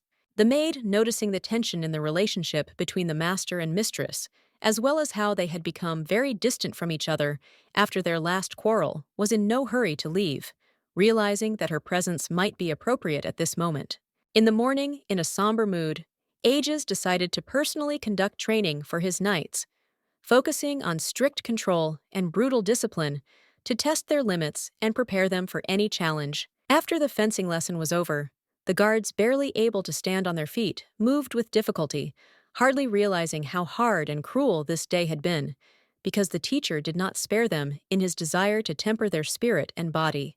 The servant's bell stood on the nightstand, motionless and silent, undisturbed by any sound, as if reflecting the atmosphere of silence that reigned in the room, where everyone seemed ready to remain silent and not disturb this moment of peace. Siren, despite the news brought by the servant, remained outwardly indifferent, as if nothing could disturb her, and without showing the slightest interest, ordered transport to be prepared, since she needed to go on important business to a distant place. In the carriage that was moving forward, Siren sat looking flawless, dressed in an elegant new white dress that perfectly highlighted her sophistication, and the silver jewelry on her hair sparkled, giving her image even more sophistication. After some time, when the horse finally slowed down, the carriage stopped, and the coachman, straightening up and bowing slightly, announced that they had arrived at their destination, where all the necessary affairs and events were already awaiting her. The aristocrat, like a delicate lily of the valley flower, gracefully descended to the ground, her movements light and graceful, while the servant, quickly following her, carefully shouted for the mistress to return as soon as possible, as urgent business awaited her. The place where the lady headed turned out to be fashionable and famous among the nobility, a luxurious boutique where high society persons could buy exquisite things and enjoy the atmosphere of refined chic and impeccable taste. Entering the establishment, the woman, noticing her friend, approached her with a smile, greeting her warmly and saying that she had not met her in this place for a long time, where, according to her time, seemed to slow down in anticipation of new meetings and impressions. Pressing her hand to her mouth, the lady began to talk about the upcoming banquet at the Emperor's palace, discussing the rumors circulating around the event, and admiring the decorations in the display case, which attracted attention with their exceptional beauty and sophistication. Siren, deciding to end the conversation as quickly as possible, turned to another lady who worked as a seamstress in this boutique, with a question about the whereabouts of Madame the owner, and also clarified whether any location had been booked for her to participate in the upcoming event. The answer she received was negative, and with a slight sigh of disappointment, Siren decided that there was no time to waste, and continued her thoughts without dwelling on further details of the matter. Madame, being an incredibly talented woman who created unique designer items, was widely known and in demand, and as a result, she already had all her free time booked for the entire month in advance, which made her services extremely scarce. When they were about to refuse her the service, the noblewoman, without wasting any time, handed over a gold card on which her family's coat of arms was engraved, and this instantly changed the attitude of the service personnel towards her. The seamstress instantly fell silent, noticing the map, and quickly turning her gaze to what was happening, exclaimed in a loud voice that she would immediately bring her mistress as soon as she was ready to find out what was happening in this place. This card was a symbol of the exclusive status of its owner, who was always treated with special respect, since such clients received privileges that allowed them to count on higher-class service and attention.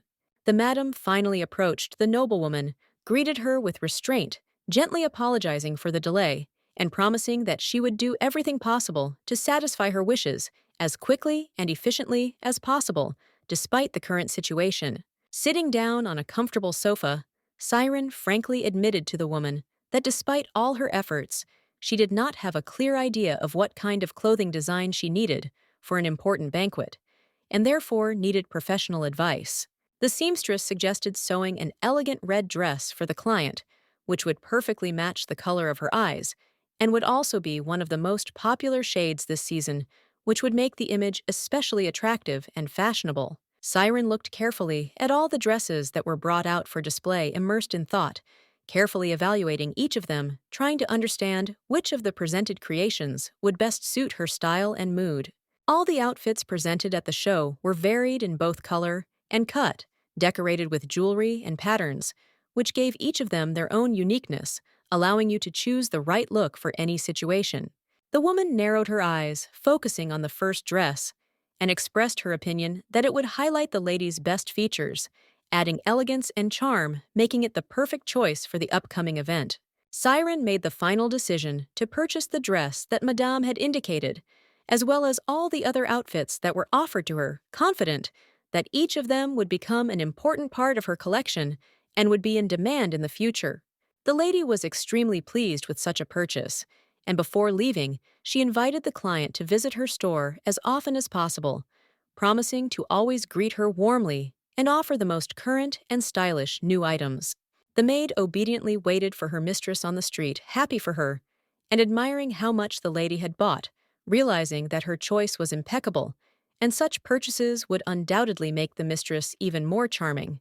With a smile, the assistant turned to her mistress and asked if they were going to return back to the estate, because despite the long walks around the shops, the day was coming to an end, and it was time to return home. Siren, however, did not share her maid's enthusiasm, for she was anxiously thinking of how she would have to meet the Duke again, who might affect her mood and cause new troubles in her heart. Looking at her shoes and the stone tiles she was walking on, Siren quietly wondered when she had become such a coward, because before her heart was much bolder, but now every step was accompanied by anxiety and doubt. The lady turned back abruptly when she heard the familiar sound of a bell ringing from afar, echoing down the street. The sound from the tower seemed strangely familiar to her, and she was sure that it could not have been a mere coincidence.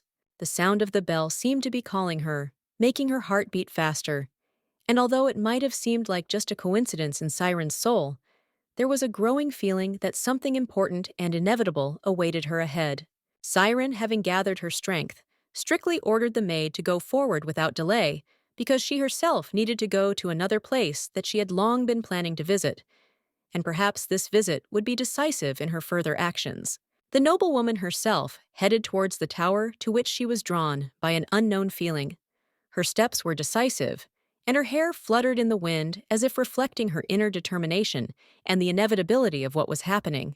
A large stone building towered before her, its walls seemingly incredibly high and strong, giving the entire place an air of grandeur and mystery hidden behind every stone that made up this ancient structure. The girl could not understand what exactly brought her here, why she found herself in front of this building, when suddenly a familiar voice was heard from afar, as if calling her by name, and her heart sank from surprise and excitement. When the lady opened her eyes, Ages was sitting in front of her, and his calm voice broke the silence as he asked what she was doing alone in such a place, as if he was sure that it was not where she belonged. Siren looked away in embarrassment.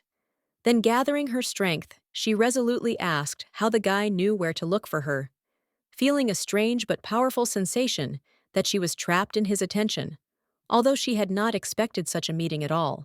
With the care and affection of a true knight, the Duke covered her from the piercing cold, with his coat, gently explaining that she always looked at this tower when they walked together, and this place was special to her. The nobleman then sat her on his lap, explaining that the floor was too cold, and although his actions were unexpected, he was trying to ensure her comfort, not wanting her to freeze in such a place. Siren couldn't help but remember her words from the morning when she ordered the guy not to show his face to her anymore, and not to touch her, hoping that her determination would be perceived as the final word in their relationship.